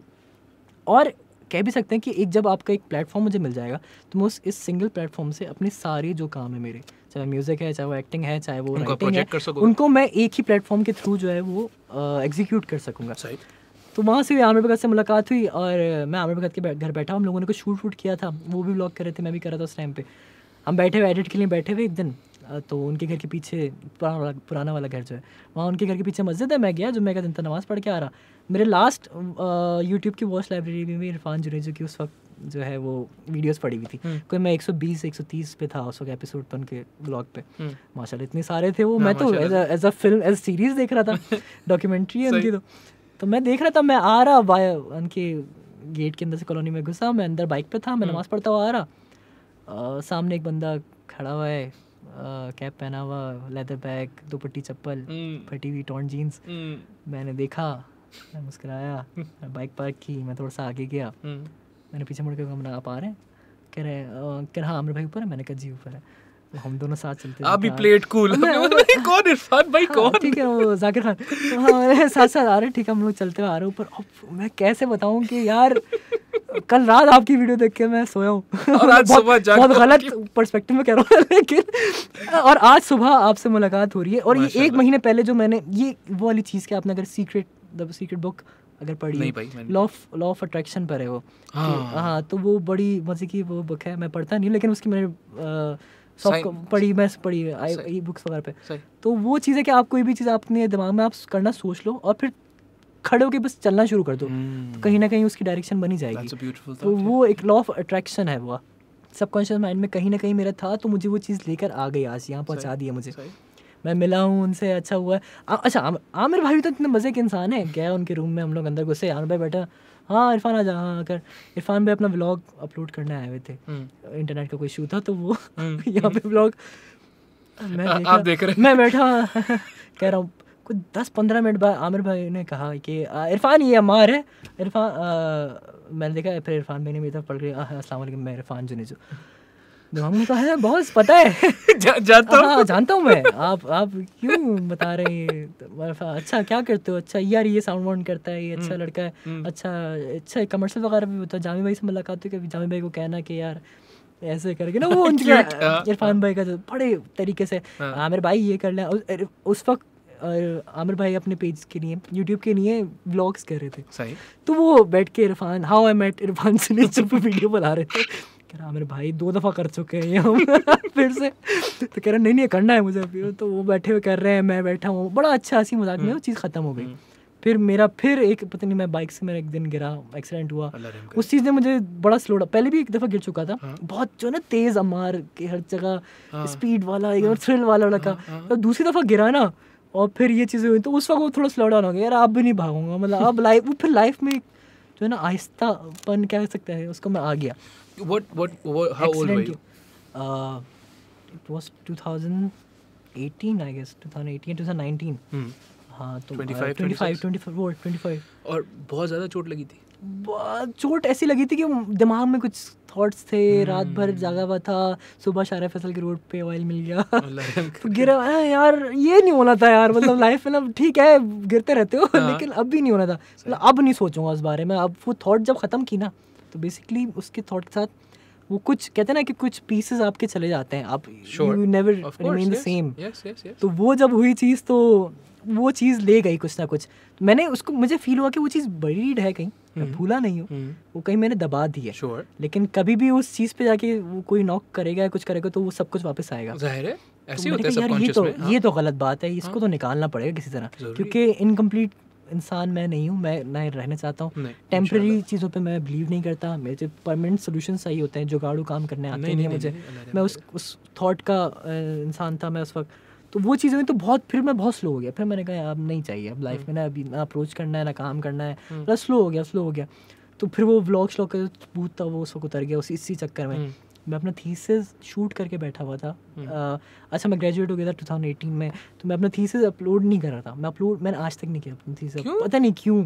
मैं सब कुछ है मेरे पास एडिटर्स हैं, मेरे पास अपना सिस्टम है, मैं खरीद लिया मैंने। इट्स अ म्यूजिक वीडियो ना। हाँ, इट्स अ म्यूजिक, पता नहीं क्यों, क्योंकि वो चीज़ खुद को नहीं देनी, वो सुकून, वो पता नहीं एक बन गया था। अब तो नहीं है, अब तो खैर मसरूफियात थोड़ी सी बढ़ गई, बट एक टाइम तक मैं बहुत फारिग खुद को ना, आप कह सकते हैं कि यार अच्छी इमेज बनाओगे, ख़राब कर रहा है तो मेरी नज़र में, तो वो वाली चीज़। तो वो चीज़ मुझे पता था कि यार ये चीज़ मुझे अगर सुकून देती है ना, किसी ने उस वक्त कहा था कि नहीं तुम में नहीं मिलना चाहिए, तो वो चीज़ हिट करती है कि ओके मैं नहीं करूँगा फिर काम। तो वो पता नहीं क्या, एक टाइम तक तो वो लॉयल्टी में, सिंसियरिटी में उसको काउंट करा था, यार अब तुम नुकसान कर रहे हो अपना मार। तो फिर वही चीज़ें होना शुरू हो कि मुझे रियलाइज़ हुआ कि मैं बहुत ज़्यादा दूसरों की बातों पे या दूसरों की थॉट्स पे बहुत ज़्यादा डिपेंडेंट हूँ, कि इमोशनली कि what they want from me, what they want me to do, वो वाली चीज़ अप्रोच करना। तो मैंने कहा यार अब फिर मैंने जब देखा अच्छा अच्छी खासी अप्रोच भी मिल रही है, अच्छी अप्रोच कह रहा हूँ, अप्रिसिएशन भी मिल रही है काम आज में, अभी भी लोग आपको करें, मेरे जूनियर्स मेरे साथ हैं। लेकिन यार अप्रिसिएशन पे वही जो आपका मसला है, अप्रिसिएशन पे आप अपने आप को बिल्ड नहीं कर सकते हो ना, क्योंकि जिस दिन बंद हुई उस दिन क्या करोगे। हाँ, तो ये अच्छा बड़ा मज़ा है। अब अभी भी वो चल रहा है पीरियड ना, जो ख़त्म हो रहा है, मेरा ब्रेकअप सीन हुआ हुआ है, सब कुछ हुआ हुआ चल रहा है, अभी भी कहीं ना कहीं ऑन एंड ऑफ कभी बात हो जाए, कुछ हो जाए। नहीं भाई, ये नहीं करना होता। हुआ है ये कुछ 2-3 दफ़ा हुआ। ये मुझे समझाया मेरे दोस्त ने, मेरी एक बड़ी फ्रेंड थी, उसने मुझे समझाया एकदम कि देखो, ऐसे बोला उसने, देखो जो तुम्हारी है बंदी वाला सीन, अगर तुम उसके बारे में जो बता रहे हो वैसी है तो वो बिल्कुल मेरी तरह है। कैरी गाली देती थी उसको, कैरी, लेकिन अगर तुम बोल रहे हो तो वो मेरी तरह है, और अगर वो मेरी तरह है तो वो फिर आएगी और तुम फिर उसको रिस्पॉन्ड करोगे।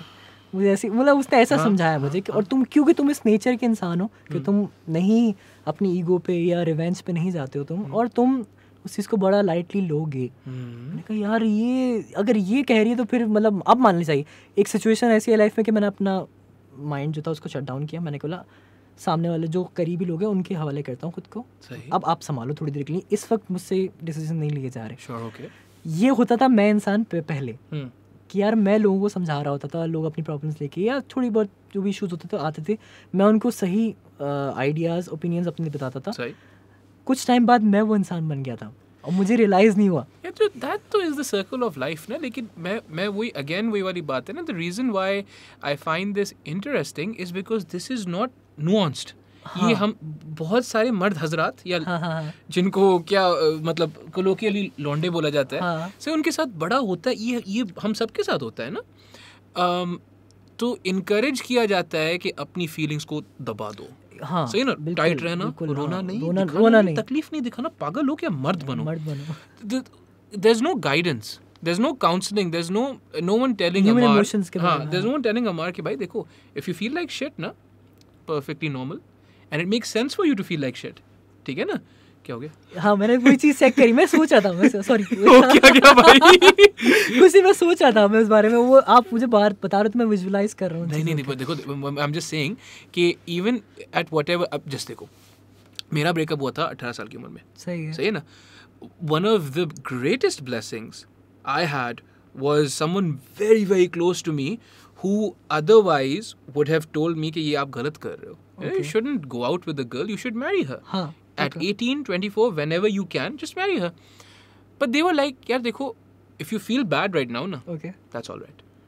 And if you feel like, हाँ, ये चीज़ मैंने खुद को एक्सपीरियंस, अच्छा अब जब वो इंसान गया ना, फिर उसके बाद मैं, अब वो तो मुझे बता चुका था कि भाई आपकी भी अपनी वैल्यू है। इंसान क्या, औरत भाई, वो इंसान औरत, वो जब इंसान औरत इंसान ही था। वो जब मेरा माय एक्स बेटर हाफ मुझे बता के जा चुकी थी कि भाई देखो तुम्हारी अपनी वैल्यू है, मुझे फुल पंप अप कर दिया था कहते कि भाई अपने लाइफ को अपना भी देखो, तुम्हारी भी पसंद नापसंद, तुम्हारी भी इमोशंस हैं। तो जब वो गई तो फिर मुझे पता चला, उससे पहले तक मुझे ये पता था कि मुझे लाइफ में क्या चाहिए। जब उसके बाद जाने के बाद जब मैंने चीज़ें रियलाइज़ की तो मुझे पता चला कि मुझे क्या नहीं चाहिए। ब्यूटीफुल। तो ये चीज़ मैंने समझ ली कि मुझे अब ये नहीं चाहिए। अब अगर मैं इस सेम सिचुएशन में आता हूँ फिर से, तो अब मैं वो सब नहीं कर सकता, अब मैं पहले से टाइम नहीं दे सकता, अब मेरा टाइम है, अब मेरी लाइफ है, मेरा काम है। Setting boundaries. हाँ, मैंने बाउंड्री सेट कर दी कि भाई आप करो अपना, आपकी भी अपनी पर्सनल एक लाइफ है, अपनी भी प्राइवेसी है, बट मेरी भी है। तो do not touch this part of my life. हाँ, ये मेरा है, इसमें क्योंकि आपसे पहले से है, अब जो भी आएगा नया उसके लिए मैंने बता दी कि सेट कर दिया, तो बड़ा अच्छा रहा मेरे लिए ना वो चीज़। ये भी ज़रूरी था, लेकिन इसने बहुत ज़्यादा टाइम ले लिया मेरा। फिर ये चीज़ें होने के साथ साथ फिर थोड़े बहुत काम के इश्यूज वगैरह ये वो, फिर पार्टनरशिप में थोड़ा सा मसले मसाइल, वो चीज़ें तो वो सब एक साथ हिट करी। तो वो करी ना, तो फिर मुझे हो गया कि यार अब निकलना है। तो फाइनली 2019 चल रहा है, 2019 का एंड आ गया है, सब कुछ हो गया है, और फिर 2020 आया और आपने बोला 2020 विल बी माय ईयर।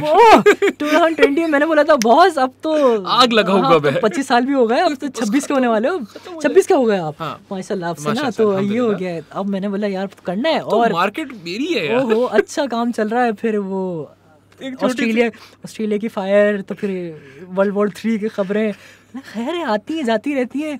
28 तारीख को आई खबर, पहला कोरोना का सीन। अच्छा ये मार्च आया, मार्च में हम बैठे हुए, और पहले जिस दिन लॉकडाउन लगा है, I was working in my studio, मैं निकला हूँ, मुझे इत्तेहाद की तरफ पुलिस वाले ने रोका है, और मेरी मदर की ड्यूटी लगती थी एक्सपो में। अच्छा, तो मैं उनको भी छोड़ा, मेरे पास एक पर्चा होता था उनका कि यार अम्मी को छोड़ने जा रहा है। तो उसने गाड़ी में कहा है अम्मी मैंने कहा वो तो वहाँ है, तुम कहाँ हो? हाँ घर का है। मैंने कहा नॉर्थ। अच्छा तो और ये पर्चा कहाँ है? ये तो एक्सपो का है। तो अभी डिफेंस में क्या कर रहे हो? मैंने कहा ये तो आउट ऑफ सिलेबस आ गया, ये तो हम तो बड़े चौड़े में घूम रहे थे पेपर लेके। फिर कुछ चाय पानी करना पड़ा उस वक्त। तो ये भी एक नया एक्सपीरियंस आया। फिर पता चला अच्छा लाइफ बहुत हो गई, 3-4 घंटे कोरोना ने और करते करते करते एक और स्लो। ये मैंने कहा ये तो मेरा टाइम है, ये तो मैं तो यही चाह रहा था घर पे बैठना, ये तो मुझे अच्छा हो गया। तो बड़ा अच्छा वो सीन हुआ। फिर भी मैंने कुछ वाइज डिसीजन लिए उस टाइम पे कि यार बहुत सर पे नहीं चढ़ाया। मुझे पता था कि ठीक है काम चल रहा है, काम चलना चाहिए, आपके एक्सपेंसेस निकलने चाहिए, रेंट शेंट हो जाए बस, मसला नहीं है, टेंशन नहीं लेनी सर पे। मैंने खुद के इमोशंस को समझा, मैंने अपने आप को कंट्रोल करना सीखा उसमें कि जिस वक्त जो चीज़ फील कर रहे हो वो एक्सप्रेस करो। सही, ये चीज़ मैंने सीख ली। मैंने कहा अब नहीं दबानी है, अब पीछे नहीं रखनी है। क्या देखो क्या है, 2-3 चीज़ें ना बड़ी ज़रूरी होती हैं। एक होता है इमोशनल रेगुलेशन। हाँ बिल्कुल, ये आपको कोई नहीं सिखाता, सही ना, specially as a man but even as a woman आपको कोई नहीं सिखाता कि यार you know sometimes what you are feeling is legitimate, सही, समटाइम्स इट्स इलेजिटिमेट। दोनों चीज़ें होती हैं, ठीक। कुछ गुस्सा जायज़ होता है, कुछ ना जायज़ होता है, ये दोनों चीज़ें समझना ज़रूरी है आपके लिए। इसी तरीके से आपको जो है if you feel pain you should express it, and if even if you not gonna express it to anyone else, सही ना, आपके पास वो लिबर्टी नहीं है, आपके पास वो लोग भी नहीं है, वो लोग नहीं है। अपने आप में कम से कम आपने मानना है कि यार अभी तकलीफ हुई है, यार चोट लगी है, फील करो भाई। हाँ फील कर लो, क्या हो गया?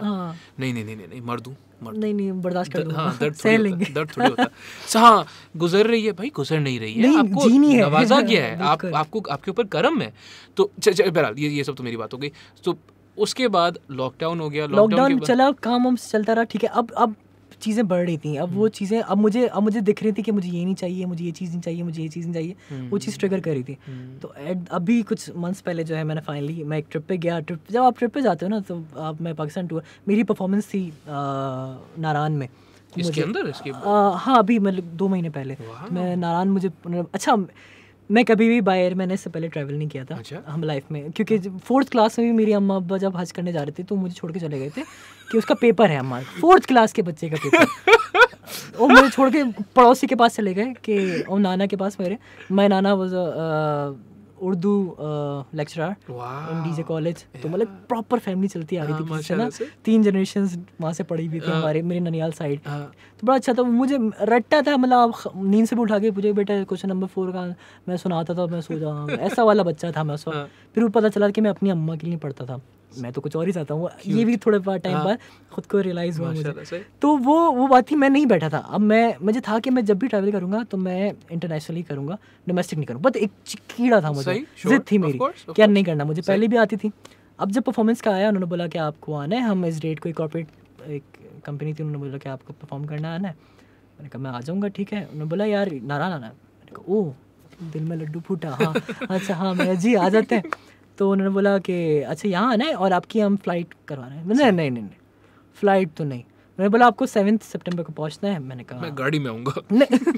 कुछ भी बस से करवा, मैं बस या ट्रेन कुछ से भी, मैं गरीब। मैंने कहा नहीं आप ऐसा ना। उन्होंने बोला नहीं आपको 2 दिन पहले निकलना होगा ताकि 1 दिन पहले आप इस्लामाबाद पहुँचे, फिर हमारे वेन्यू पे पहुँच जाए इवेंट वाले दिन। मैंने कहा यार अब मेरे कुछ काम पेंडिंग थे, मैं कुछ रिकॉर्डिंग्स कर रहा था स्टूडियो में। तो मुझे ऐसा कुछ हुआ कि ज़बरदस्ती मुझे, फिर उन्होंने कहा आपको हम पैसे देंगे इतने ये आपकी गुड। हाँ चलते फर्स्ट टाइम है। फिर मैं इसी अपने टैलेंट की वजह से मतलब मैंने ट्रैवल किया, मतलब ऑल ओवर पाकिस्तान में पहले भी घूम रहा था यूनिवर्सिटी के through, but never by air. हाँ, बट नेवर बाय एयर नहीं गया, मतलब बाय एयर मैं ट्रैवल नहीं किया था, करना भी नहीं था। मैंने कहा था नहीं, मेरा दोस्त मलेशिया में, मैं ही जाऊँगा, मैं उसी से मिलने जाऊँगा, ये चाचू के पास जाऊँगा दुबई, ये वाला सीन था बस, छोटी छोटी खुशियाँ। तो फर्स्ट टाइम मैंने ट्रैवल किया, तो मैंने पूरा डॉक्यूमेंट किया और सब कुछ किया, मैंने परफॉर्म किया। जब वहाँ जाके फिर मैंने अपना जो ये फ़ोन था, एक जब हम पहुँचे अच्छी जगह पे, फेरी मेडोज़ वगैरह, ऊपर टॉप पे बैठा अकेला, हेडफोन्स लगाए, गाने वाने, उसके बाद मैंने फ़ोन अपना खोला और जो 2-3 साल की मेरी लॉयल्टी मैंने अपनी सेव करके रखी हुई थी, क्या सेव किया हुआ था? चैट्स एंड स्टाफ, हाँ, वो बहुत ही ऑफ सीन है, बात है, वो मैंने वहाँ बैठ के सब कुछ उड़ाया। ओ इट फेल्ट नथिंग, मतलब मुझे लगा था नहीं बचा लूँ, नहीं, इट फेल्ट नथिंग, बहुत मतलब एक न्यू बॉर्न बेबी टाइप वाली फीलिंग थी कि यार न्यू इमोशंस थे। अब मैं आई वॉज रेडी टू मतलब एक्सपीरियंस एवरीथिंग, हाँ, तो जो अच्छी चीज़ें हो रही हैं वो मैं उसको अब मैं फील कर सकता हूँ वो। और आपको पता है आईफोन यूज़र है, फिर उसका डेटा का भी मसला होता है, तो वो जब 4-5 GB डिलीट हुआ तो खुशी भी थी कि ओ आप फिर ब्लॉग करते हैं। तो मैं इसको हर चीज़ को ना मैं मज़ा आया मुझे करने के, फिर मैंने बड़ा अच्छा ट्रिप गुजरा हमारा। ये वैसे ना बड़ी ख़तरनाक चीज़ है कि ये जो लॉकडाउन हुआ है ना, बहुत सारे लोगों के लिए this has been very bad, right? बिल्कुल। But it has also allowed time for introspection, ठीक है ना? It has also allowed time for revaluation कि भाई रीसेट, मैं तो कहता हूँ कि भाई मैं जो है ये सारे काम कर रहा था, इनमें से कितने सारे काम मैं करना चाहता हूँ और कितने सारे काम फजूल हैं, क्यों कर रहा हूँ मैं, राइट? तो जो क्यों कर रहा हूँ, ये एक बड़ा ख़तरनाक टाइम हुआ है। बहुत सारे लोगों ने they've quit their jobs, very comfortable jobs, they've started businesses corona के अंदर मैं कैसे मतलब, लेकिन उन्होंने किया है, वही तो हम लोगों को सब टाइम मिला ना अपने आप को देखने के लिए, सोचने के लिए, सराउंडिंग देखने के लिए। आप बैठ के अब हाँ देख रहे हो ओके मैं ये करना है यार, ये मैं तो फजूल, तो किसी और की वजह से मैं कर रहा हूँ। आप उसी से बाहर निकले। बहुत सारे मसले हुए लोगों को, जिसने जितना जल्दी टेक्नोलॉजी को उसको अप्रोच करके सही उस पर चल पड़े, तो वो जिसने ऑनलाइन काम स्टार्ट कर दिए, जिन्होंने चल पड़े, वही नोकिया वाली चीज़ कि यार आप वो एंड्रॉयड आ रहा था वो नहीं उन्होंने किया। तो नोकिया का जो है ना, मैंने जब वो फाइनली बैंक्रप्सी डिक्लेयर करके बंद नहीं कर रहे थे, लेकिन वो मतलब बैंक्रप्सी कौन से साल की बात है, 2010-12? नहीं, अभी रिसेंट की बात कर रहा हूँ मैं तो। हाँ, तो मुझे खैर वो बैंक्रप्सी कि पता नहीं क्या हुआ था कि उनने जो है जो CEO था, मुझे याद है, प्रेस कॉन्फ्रेंस में वो रो रहा था और वो बोल ही ये रहा था कि यार हमने कुछ गलत नहीं किया फिर भी हम हार गए। क्यों कैसे कि वो नहीं रहे, हाँ नहीं अपडेट तो नहीं रहे, लेकिन उनकी जो प्रोडक्शन लाइन थी ना, it does not employ anything that any labour that is questionable. IPhone कहाँ बनता है? चाइना में क्या होता है, मतलब बहुत सारे वो जो है असेंबल तो होता है, हाँ, the factories and all those things questionable है ना, प्रूफ है नहीं है, लेकिन नोकिया ने बोला कि हमने कोई गलत काम नहीं किया फिर भी। और उनका जो दूसरा होता है, आईफोन का दूसरा ये सीन होता है कि उनका जो ग्लास का जो मटेरियल होता है ना, वो भी कॉन्फ्लिक्ट एरियाज फ्रॉम अफ्रीका में से आता है। हाँ, ये मैंने कहीं पढ़ा है, अल्लाह मुझे माफ़ करे, मैं गलत बात नहीं करना चाह रहा हूँ, बट नोकिया का साइड टैंजेंट पता नहीं मैं आपको ये क्यों बता रहा था। बहरहाल उस चीज़ मतलब वो चीज़ है ना कि आप वही था कि अभी जिसने टेक्नोलॉजी कर ली, लोगों ने मिलियंस भी कमाए। मतलब ऐसी न्यू कंपनी स्टार्ट हुई, उन्होंने किया। मेरे बहुत अच्छे ऐसे रेस्टोरेंट से जो नज़रों के सामने बंद हो गए, मेरे अपने जानने वालों के बहुत सारों के, मतलब उन्होंने स्टार्टअप किया था, 2 महीने हुए थे, 1 महीना हुआ था और वो नहीं चला पाए कुछ। अब आप 12 से 4 के बीच में या 10 से 4 के बीच में थोड़ी चाय पीने बैठोगे दोपहर की गर्मी में, वो भी अच्छे एरियाज में। अब आप एरिया चल रहा है, मतलब मसले हैं, अब हर मास्क पहनना है। तो खैर उस टाइम में लोग, जो मैं कहता हूँ थोड़ा सा स्मार्ट आपको काम करना पड़ा लोगों को, जिन्होंने कर लिया वो कर लिया, जो नहीं कर पाया अल्लाह उनके लिए बेहतर करे इंशाल्लाह। लेकिन मेरे ख्याल में लेकिन लोगों ने मदद भी उस हिसाब से की, मैं कहता नहीं वो तो बिल्कुल की, लेकिन it has to do with the fact, with the idea of being open. अगर आप ओपन नहीं थे ना, एग्जैक्टली, तो फिर चेंज ने आपको तबाह कर दिया। बिल्कुल। लेकिन अगर आप ओपन थे जैसे ये बहुत सारे जिम ओनर्स ने ऑनलाइन क्लासेस देना शुरू कर दी, बड़ा खतरनाक काम हो गया उनका, बिल्कुल हो गया, चल पड़ा। ये सब चीज़ें भी थी, लेकिन ओवरऑल यार फूड डिलीवरी सीन बहुत अच्छा जिन्होंने कर लिया, उन्होंने कर लिया। हाँ, क्लाउड किचन्स खोले, बिल्कुल चले। वो कितना अच्छा आइडिया था, जबरदस्त। आप कितना ही 10 साल से 15 साल से कर रहे हो, लेकिन मतलब लेकिन आपने अगर ट्रेंड को जो है वो एक्सेप्ट नहीं किया, तो फिर आप पीछे रह जाओगे। यार देखो, चेंज एक रेलगाड़ी है, जो हम सब पे चढ़नी तो है। अब ये है कि अब आप जितना मैं कहता हूं change is the only thing that's constant. Change is the only thing that's constant and change is the only thing that's immortal. ये किसने बोला था? आर्थर शोपेनहावर, फिलोसोफर थे। हाँ, मतलब रहते तो इधर ही लांडी में, फिशरी। हाँ फिशरी सही है। लेकिन चलो, so now you find that you are finally ready to experience the world again. बिल्कुल। तो अभी ये थोड़ा सा पहले मैंने वापस आके फिर डिसीजन लिया कि यार अब जो है वो इंडिविजुअल स्टूडियो करना है। हाँ वो कर लिया। अब मैं उस पर आ गया हूँ तो मैं फाइनली अपना ही। तो अच्छा उसमें क्या होता है? do you are you open to artists coming in and record? हाँ, anything related to audio. आप एक कमर्शियल देख रहे हो, आपने शूट करके आए, आपने बोला यार मैंने शूट जो किया है इसमें मैंने डायलॉग रिकॉर्ड नहीं किए, मतलब ठीक है हम फिर से बुला लेंगे एक्टर को यहाँ बैठ के, सेम से आपका रेफरेंस ऑडियो रिकॉर्डेड है वो कर लेंगे। अच्छा इसमें जो बंदा चलता हुआ आ रहा है वो सब साउंड डिज़ाइन, सब कुछ साउंड डिज़ाइन। आप बात कर रहे हैं मेरे कपड़े हिल रहे हैं, ये हो रहा है, मैं चलता हुआ आ रहा हूँ, स्टेयर से उतर रहे हैं, जितना भी ऑडियो आप विजुअली देख रहे हो, एक तो होता है ये आपका जो ऑन स्क्रीन ऑडियो है, फिर एक ऑफ स्क्रीन ऑडियो है। तो हम यहाँ बैठे हुए बाहर से एक पुलिस की गाड़ी गुजरी, लेकिन हमें ऑडियंस को बताना है, रजिस्टर करने के बाहर पुलिस की गाड़ी गुजरी है, शॉर्ट में नहीं आ रही, लेकिन उसकी आवाज़ लगा दी तो एक एम्बियंस क्रिएट करने के लिए वो चीज़ हो गई। प्लस फिर बोला हमें म्यूजिक भी करना है इसके फील्ड के हिसाब से। तो जितना भी काम आप कमर्शियल्स में, टीवीसीज, डीवीसीज में देख रहे होते हैं वो सब हम लोग प्रोड्यूस कर रहे हैं। Are you pursuing your own music with it? मैं इसके साथ अभी जो है मैंने ये सोचा है कि मैं इसको अपनी साउंड की फील्ड को थोड़ा सा ज़्यादा वो करूँ, अपने म्यूज़िक जो मुझे अपने मेरे सॉन्ग्स हैं, जो मेरे अपने गाने हैं, मैं उसको परसू करूँ।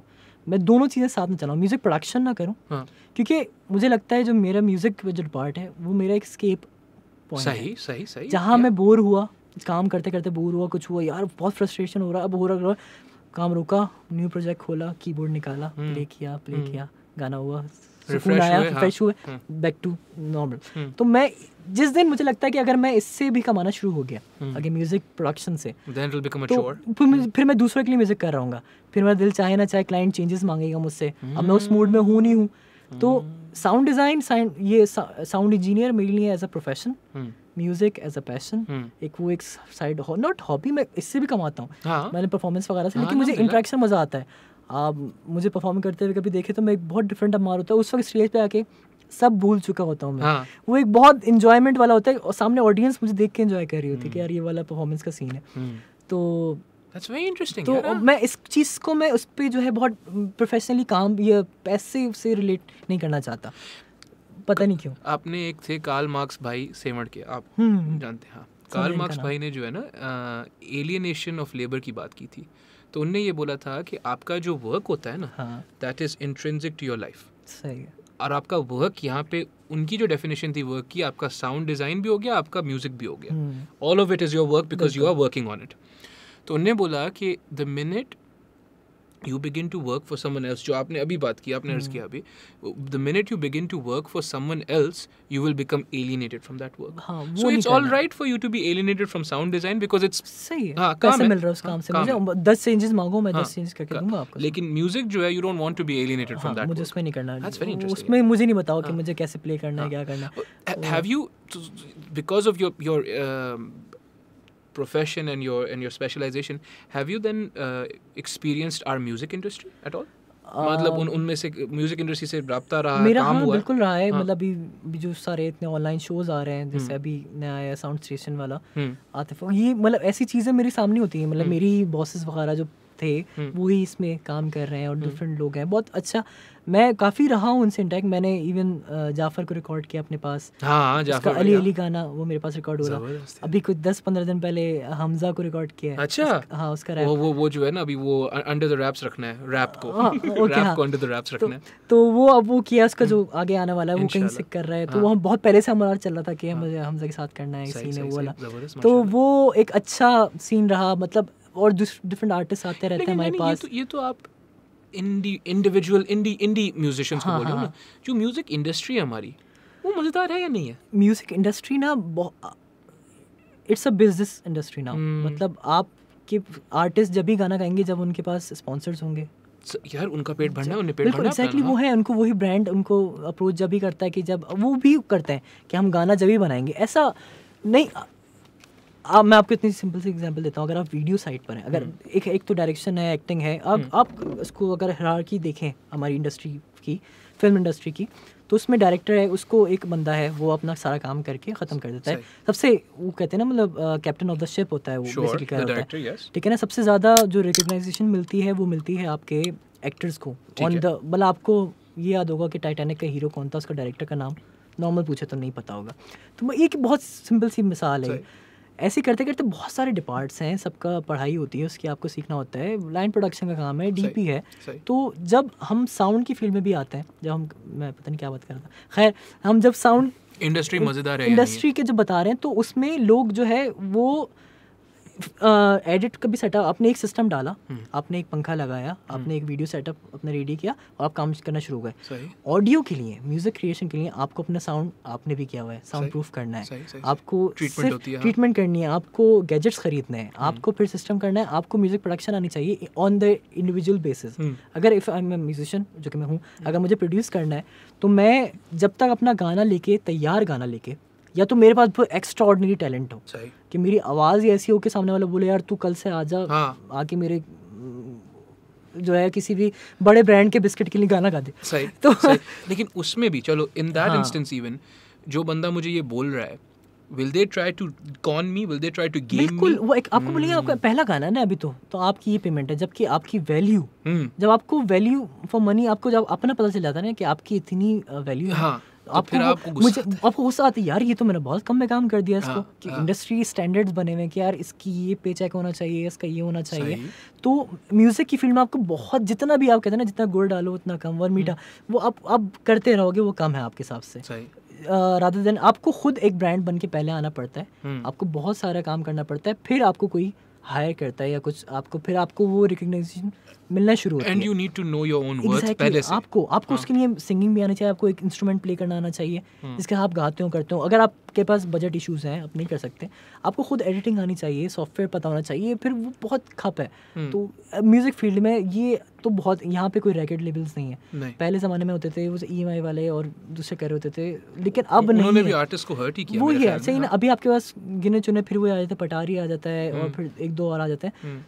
नहीं है, म्यूजिक का सीन इतना नहीं है। जैसे देखो ना, अभी I had Bilal a few episodes ago, मैंने सुना उसने क्या बातें की, मैं तो ऐसे मैं यूं बैठ के सुन रहा था, मैंने कहा यार बिलाल भाई काजी भाई के साथ क्या बातें कर रहे हैं। मैंने बोला ये, मतलब इनको भी मसले हैं, मतलब इनका बैकग्राउंड स्ट्रांग है, फाइनेंशियल कोई इश्यूज ऐसा जो नॉर्मल हो सकता है इंडस्ट्री में नहीं है, उनको है। बट और इतना टैलेंट है, मतलब जैसे भरा हुआ talent, Pepsi battle of the bands आप जीत के बैठे हो, फिर भी आपको अगर मसला। और वो आप सोचो ना, जो वो खुद बोल रहे थे कि उनकी वीडियो सेल्फ फाइनेंस्ड होती है। अब बताएं, आप जिनका पेप्सी ब्रांड ऑलरेडी है, फिर भी उनको एक अपने सेल्फ फाइनेंस करना पड़ता है। इनका तो बहुत बैड सीन हुआ था, इनकी म्यूजिक एल्बम की लॉन्च थी वहाँ पर आर्ट्स काउंसिल में, इनका धूप गाना आया था, वहाँ पर उन्होंने पूरी वीडियोज दिखाई थी, वो सब हुआ, वो ख़त्म हुआ, कोरोना आ गया। वो मतलब इनकी लाइनअप थे, शोज़, परफॉर्मेंसेस, कॉन्सर्ट्स, हर जगह के ट्रैवल कर रहे थे ये लोग। ये मुझे ये भी नहीं पता था, ये भी बिलाल ने मुझे बताया, बोला आप कहाँ बैठे हो, मैंने कहा भाई पता नहीं कहाँ बैठा हूँ मैं, दुबई में, पता नहीं। उनने बोला कि जो परफॉर्मेंस होती है ना, हाँ, artist make money from the performances. मैंने बोला भाई व्हाट अबाउट इंटेलेक्चुअल प्रॉपर्टी? बोलता है व्हाट इंटेलेक्चुअल प्रॉपर्टी? मैंने बोला बहुत इंटरेस्टिंग बात आपने की है, ये तो बड़ी अच्छी बात की आपने। जैसे YouTube का भी यहाँ पे मोनेटाइजेशन रेट बहुत कम है, ऑब्वियसली बाहर ज़्यादा है। उसी तरीके से अभी सुना है कि Spotify आ रहा है, अल्लाह करे उससे बेहतर हो जाए इंशाल्लाह। नहीं लगा वो Spotify का भी हर ऑडियंस की रीच नहीं ना, वो YouTube से जाके सुन लेंगे, SoundCloud पे सुन लेंगे, कौन जाके पे करके सुने। वो लोगों को लॉयल्टी ख़त्म हो गई है, इतनी ज़्यादा हमारे प्लेटफॉर्म्स आ गए, चैनल्स आ गए, अब स्किप जब तक एंटरटेन कर रहा है मुझे सही है, स्किप लोगों को, हाँ वही लोगों को समझ नहीं आता है कि you have to support your artist. हाँ, पहले हम कैसेट्स खरीदते थे, सीडीज डीवीडीज खरीदते थे कि हम सुनेंगे, मतलब आतिफ की कैसेट मेरे पास वॉकमैन होता था, मैं साइकिल पे घूमता था, वो सुनता, तो मैंने वो 40, 45, 90 रुपए खर्च किए थे, तो कहीं ना कहीं से तो कमा रहा था वो आर्टिस्ट भी। यार देखो मैं बात सुनो, एक बड़ी इंटरेस्टिंग बात हुई थी, Saif Samejo is a very good friend of mine, right? Sketches, हाँ स्केचेस, हाँ, तो उनका एक आया था एल्बम आया था, बड़ा ख़तरनाक किस्म का, ज़बरदस्त डिज़ाइन एंड एवरीथिंग, एंड उस वक्त he was doing so well that he didn't need anything, and specially not from a friend. मतलब मैं उनको क्या दे देता वैसे भी, लेकिन आई स्टिल ट्राई टू, उनने मना कर दिया, मना सिर्फ नहीं किया, उन्होंने मैं जा रहा हूँ लेकिन मैंने कोशिश की कि उनकी जो एल्बम थी ना, I should pay him for it, because it's the principle of the thing. ऐसे ही दुनिया का तरीका रहा है कि इट्स नॉट अबाउट कि उनको, और उसमें उनके गाने थे, एक इंसान बड़ा खतरनाक था और निंड नशे विच, वो मैं जिम करते वक्त रिपीट पे ना, और एग्जिस्टेंशियल गाने ऐसे ज़बरदस्त ना, तो बट हाँ, it's the principle कि भाई नहीं देखो, I have to support this guy not only because he's my friend but also because I appreciate his art. If I appreciate his art, हाँ तो ये इसका काम है भाई। आप ऐसे ही अपना शो करा रहे हो कि how you appreciate, तरीका है ये कि आप उनको थोड़ा सा कर दो, क्या चले आएगा यार। अच्छा, फिर आप में भी तो होता है ना कि यार मैंने पैसा दिया तो मुझे, फिर आपको भी वो होगा कि मैं सुनता हूँ, फिर आप गौर से सुनोगे भी, फिर आप गौर से देखोगे भी। अब वही बात है कि बहुत कम लोग होते हैं जो सिनेमा जाके पैसे दे के सो जाते हैं, मतलब वो वाला सीन। आप पैसे देते हो तो आप अच्छा फिर आउटकम वहाँ से चाह रहे होते हो कि मुझे अच्छी चीज़ मिले। तो वही है, जब मैंने पैसा ही नहीं दिया है, मैंने कुछ नहीं किया है, मैंने फ़ोन खोलना है, मैं यूट्यूब से गाना डाउनलोड कर लेना है, तो फिर मैं क्यों उस चीज़ को मैं करूँगा, मैं उसको इम्पोर्टेंस ही नहीं दूंगा। तो ये देखो अमर, फिर मैं I suppose this is what we're talking about, right? Where like the industry, the music industry, definitely traps the artists. बिल्कुल. Definitely hurts the artists, right? Does not help them in any which way. बाहर भी ऐसा होता है, ऐसा नहीं है, बाहर बड़ी खतरनाक चीज़ें होती हैं। होती है, देखें वो चीज़ मैं सोचा था कि दो चीज़ें हो सकती हैं। अब या तो आप फाइनेंशियली बहुत स्ट्रांग हो, आपको इनकम आपकी इस पे डिपेंडेंट ना हो, या एक चीज़ तो फिर आप हॉबीइस्ट हो। हॉबीइस्ट ठीक है, आप साइड बाय साइड भी कर रहे हो, जो बहुत करते हैं लोग ऐसे, बैंकर्स हैं कुछ हैं, वो म्यूजिक परस्यू कर रहे होते हैं, जैसे चल रहा होता है उनका साइड बाय साइड, लेकिन फिर कंसिस्टेंसी आपकी थोड़ी सी सेक्रीफाइस होती है। लेकिन या आपकी लॉबी सिस्टम हो, या आपने बहुत छोटी एज से स्टार्ट कर दिया हो, या आपकी एक बन चुकी हो, एक टीम बन चुकी हो इंडस्ट्री में, पीआर इतनी पक्की हो, पीआर हो चुकी हो, और आप कंसिस्टेंट, पेशेंस बहुत ज़रूरी है इस चीज़ में, कि आपको पता है कि यार ये काम स्टार्ट किए, मेरे 200-300 व्यूज़ से ज़्यादा नहीं आएंगे पहले, लेकिन मुझे फिर भी करना है। तो वो चीज़ जो कि मुझे सीखनी है, मुझे ये रिएक्शन सीखना है। मुझे लगता है कि मैं बहुत अच्छा आज के कुछ लोगों से कर सकता हूँ, बट मैं नहीं करता, पता नहीं क्यों नहीं करता, मुझसे खुद को सेल्फ प्रमोट नहीं किया जाता। ये एक मसला है मेरा, मुझसे पता नहीं कोई एक चीज़ है जो रोक के बैठी हुई है, पता नहीं क्या। यार देखो, एक बड़े समझदार इंसान है, और वो जो है वो अमेरिका में ही रहते हैं, सही है ना? ये अमेरिका वाले हैं, नवाल रविकांत, क्योंकि जिंदा है ना, जो गुजर गए उनको तो कहीं पे भी रह सकते हैं। नवाल रविकांत नाम है उनका, नवाल रविकांत नाम है उनका, और उनकी एक अभी आई है किताब, आई है the almanac of Nawal Ravikant. बड़ी ज़बरदस्त किताब है। मुझे इरफान भाई ने रिकमेंड की थी इनफैक्ट। अच्छा, इरफान भाई ने एक और की थी, मैं ढूंढ के थक गया, मुझे मिल नहीं रही। Seth Gordon. हाँ, सेथ गॉर्डन शिपिंग क्रिएटिविटी। हाँ, शिपिंग क्रिएटिविटी बड़ी ज़बरदस्त किताब है वो भी। पॉडकास्ट के बाद बताता हूँ कहाँ से मिलेगी। तो जो है वो ये आपका नवाल रविकांत बहरहाल आपको ये बोलते हैं कि you must productivise your self. Okay, सही है ना? सो ठीक है। अब शुरू में क्या होता था, आपको बताया जाता था, भाई देखो Amar, if you want to make money, you want to make wealth, here's what you have to do, you have to find a problem in society, you have to provide a solution. Okay, ठीक है, ठीक है। अब आप जो है, नवाल भाई क्या बोल रहे हैं, नवाल भाई बोल रहे हैं नहीं, you have to find a problem in society, you have to be the solution. You need to be productivize yourself. You need to be the solution. कि ऐसा नहीं है कि मुझे जो है रिक्वायरमेंट है और कोई भी आर्टिस्ट आ जाएगा, नहीं, अमार को आना जरूरी है। सही है, राइट? एंड आप देखोगे all the big ones, Atif Aslam is not an artist, he is Atif Aslam. हाँ, बिल्कुल राइट। और किसकी बात कर सकते हैं, शहजाद रॉय, इवन शहजाद रॉय कब से माशाल्लाह से जबरदस्त काम कर रहा है, he is not an artist, he's not a singer, right? He is a solution. He is Shehzad Roy, right? तो आप जब आप मंगाते हो, आप बोलते हो, आप कोई आपका इवेंट हो रहा है या कुछ भी हो रहा है, and you want a big singer, you want Umair Jaswal. Okay. Again, Umair Jaswal is now transcending. He's going to that level where he's not a singer. That's Umair Jaswal, right? Okay. So you have to productivize yourself. और ये जब आप इस तरीके से सोचोगे ना, you will understand कि हर कोई वैसे ही कर रहा है। अच्छा, मुझे लगता था मेरी पर्सनालिटी, मेरी जो नेचर, जो एक साइड है मेरी, जो मैं नेचुरली हूँ, वो और मेरा काम का जो एनवायरनमेंट है, वो बहुत, मुझे लगता था कि कहीं ना कहीं क्लैश करेगा। क्यों करेगा? लाइक मुझे बहुत पहले किसी ने ना बड़ी मजे की बात ये कही थी कि यार, किसने बोली थी यार? ये मेरा एक दोस्त था। अच्छा। वो खुद एक म्यूजिशियन का बेटा है। तो मतलब मैं उनके घर जाता था, तो मैं बड़ा वो होता था कि यार काश ये मेरे वाले होते हैं, ऐसा वाली फीलिंग आती थी। मतलब वो ऐसा फील आती थी कि यार म्यूजिशियन के बेटे हो, बॉस आप जो है आपका फादर जो है वो कहाँ का परफॉर्म कर रहे हैं, और यही तो चाहिए था लाइफ में कि ऐसा सपोर्ट मिले। तो मुझे लगता था, फिर मुझे रियलाइज हुआ अगर मैं उनका बेटा होता तो फिर मैं वो इंसान होता जो वो है। हाँ, फिर मैं नहीं रहता। तो मुझे नहीं मैं ठीक हूँ। तो मुझे उस वक्त उसने कहा था कि यार मतलब एक माइंडसेट बना हुआ था उस फील्ड का कि यार यहाँ तो सिर्फ वही नशे शराब है, ये वो चलता है, बहुत गलत फील्ड है। हम कहते हैं हम होती हर जगह है, एक्सेप्टेंस यहाँ ज़्यादा है इस फील्ड। तो मुझे उसने बोला कि ये लो, ही ऑफर्ड मी समथिंग, एक ड्रिंक। तो बोला पियो। मैंने कहा नहीं भाई नहीं, पागल हो गए क्या? नहीं बस नहीं। कह रहा भाई आगे करना पड़ेगा तुम्हें, वरना तुम सर्वाइव नहीं कर सकते इस फील्ड में। ये एक, मैंने बोला भाई करना ही नहीं मुझे इस फील्ड में। अल्हम्दुलिल्लाह आज मैं उससे कोई मतलब 200% ज़्यादा इस फील्ड में काम कर रहा हूँ। हाँ मतलब वो ही इज़ नो विनर। तो एक कोई मसला नहीं है उसमें, बट मैं कहना चाह रहा हूँ कि मैंने एक अप्रोच, एक माइंडसेट बना हुआ था कि यार ये गलत चीज़ें, आपको उस गैदरिंग में बैठना पड़ेगा, आपको टाइम देना पड़ेगा, या आपको ये चीज़ें जो है कहीं ना कहीं किसी हद तक तो अभी भी ये बात सही है कि आप करना पड़ता है। लेकिन हैविंग सेड दैट बिल्कुल ऐसा ही है कि you should never compromise your morals, और वो उसका अजर तो ऊपर से आएगा इंशाल्लाह। वो अजर का भी है, लेकिन एक आपकी सेल्फ भी तो आपकी एक वो है ना सेटिस्फेक्शन कि यार आप नहीं किया ये काम, कुछ जिंदगी में काम नहीं करना। तो वो उनमें से एक मेरे लिए एक वो चीज़ थी।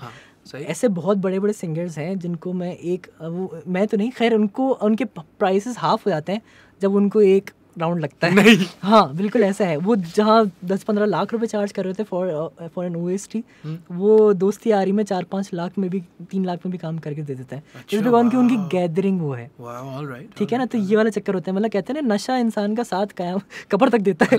तो मतलब ये चीज़ है ना, मैंने देखी ऐसे सिंगर्स वगैरह। मैंने कहा यार इस तरफ नहीं जाना, खैर है थोड़ा कॉम्प्रोमाइज़ कर लेंगे काम में, कम लोग जान पहचान वाले होंगे। लेकिन यहाँ पे भी social media and digital medias and production technologies. अब देखो आपने जो स्टूडियो खोला है, मुझे ये बताओ कि इसमें इक्विपमेंट तो माशाल्लाह ऐसा लगा हुआ होगा, मतलब कर लिया, मतलब हाँ अल्हम्दुलिल्लाह इंडस्ट्री स्टैंडर्ड चीज़ें आपको प्रोवाइड कर रहा हूँ मैं। इंडस्ट्री स्टैंडर्ड इक्विपमेंट 10 साल पहले आप सोच भी सकते थे कि आप खरीदोगे? कभी नहीं ना। तो अब वही है ना, माइक्स, एडिटिंग सिस्टम्स। मैं इस फील्ड में नहीं आया था, मैंने म्यूजिक स्टार्ट नहीं किया था करना। आप सोचो ना, मैं यही बोल रहा हूँ, प्राइस कितनी सस्ती हो गई उनकी। बिल्कुल बिल्कुल right. So they are more affordable now. अब because they are more affordable, people are like ठीक है, यूट्यूब मेरे फ़ोन में या मेरे लैपटॉप में, प्रोडक्शन इक्विपमेंट मेरे कमरे में। Why do I need a record label? I'll just do it myself. And if I have the merit, तो अल्लाह करेगा, हो जाएगा, बिल्कुल हो जाएगा ये चीज़ें। हाँ लेकिन वहाँ से आपको एक कंफर्मेशन भी आती थी जब रिकॉर्ड लेबल्स वगैरह होते थे, कोई ब्रांड होता था तो वो आपको भी काम ला के दे रहा होता था। उसने भी इन्वेस्ट किया होता था आप पे, आपको एक ब्रांड बना के खड़ा किया होता था अपने रिकॉर्ड लेबल के लिए, मार्केटिंग के लिए। तो वो भी फिर आपको काम ला के दे रहे होते थे। ये भी चक्कर थे वो चीज़ें ना। तो फिर ये काम भी सीखना पड़ेगा। मैं कहता हूँ कि आज के दौर में कंपटीशन ज़्यादा है। आज के दौर में अगर कंपैरेटिवली देखा जाए, पहले के दौर में म्यूज़िक करना और आज के दौर में म्यूज़िक करना, आज के दौर में म्यूज़िक करना आसान है और अच्छा म्यूज़िक करना बहुत मुश्किल है।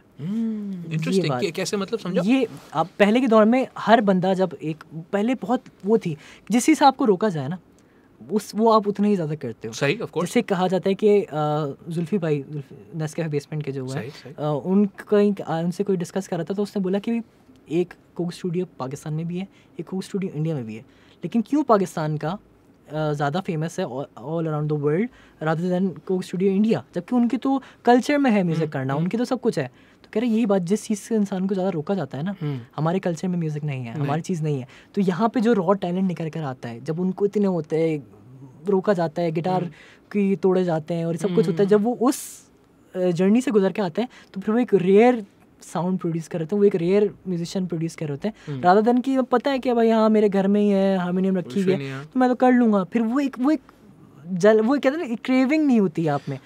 सेम थिंग आपके जब म्यूज़िक पहले ज़माने में होता था, तो जब जल का भी टाइम था, आतिफ और गौहर कर रहे थे, तो उन लोगों का एक वो टाइम था कि यार 15 गाने मुझे भी गाने, 15 गाने मुझे भी गाने, और वो वीडियो के साथ आते थे।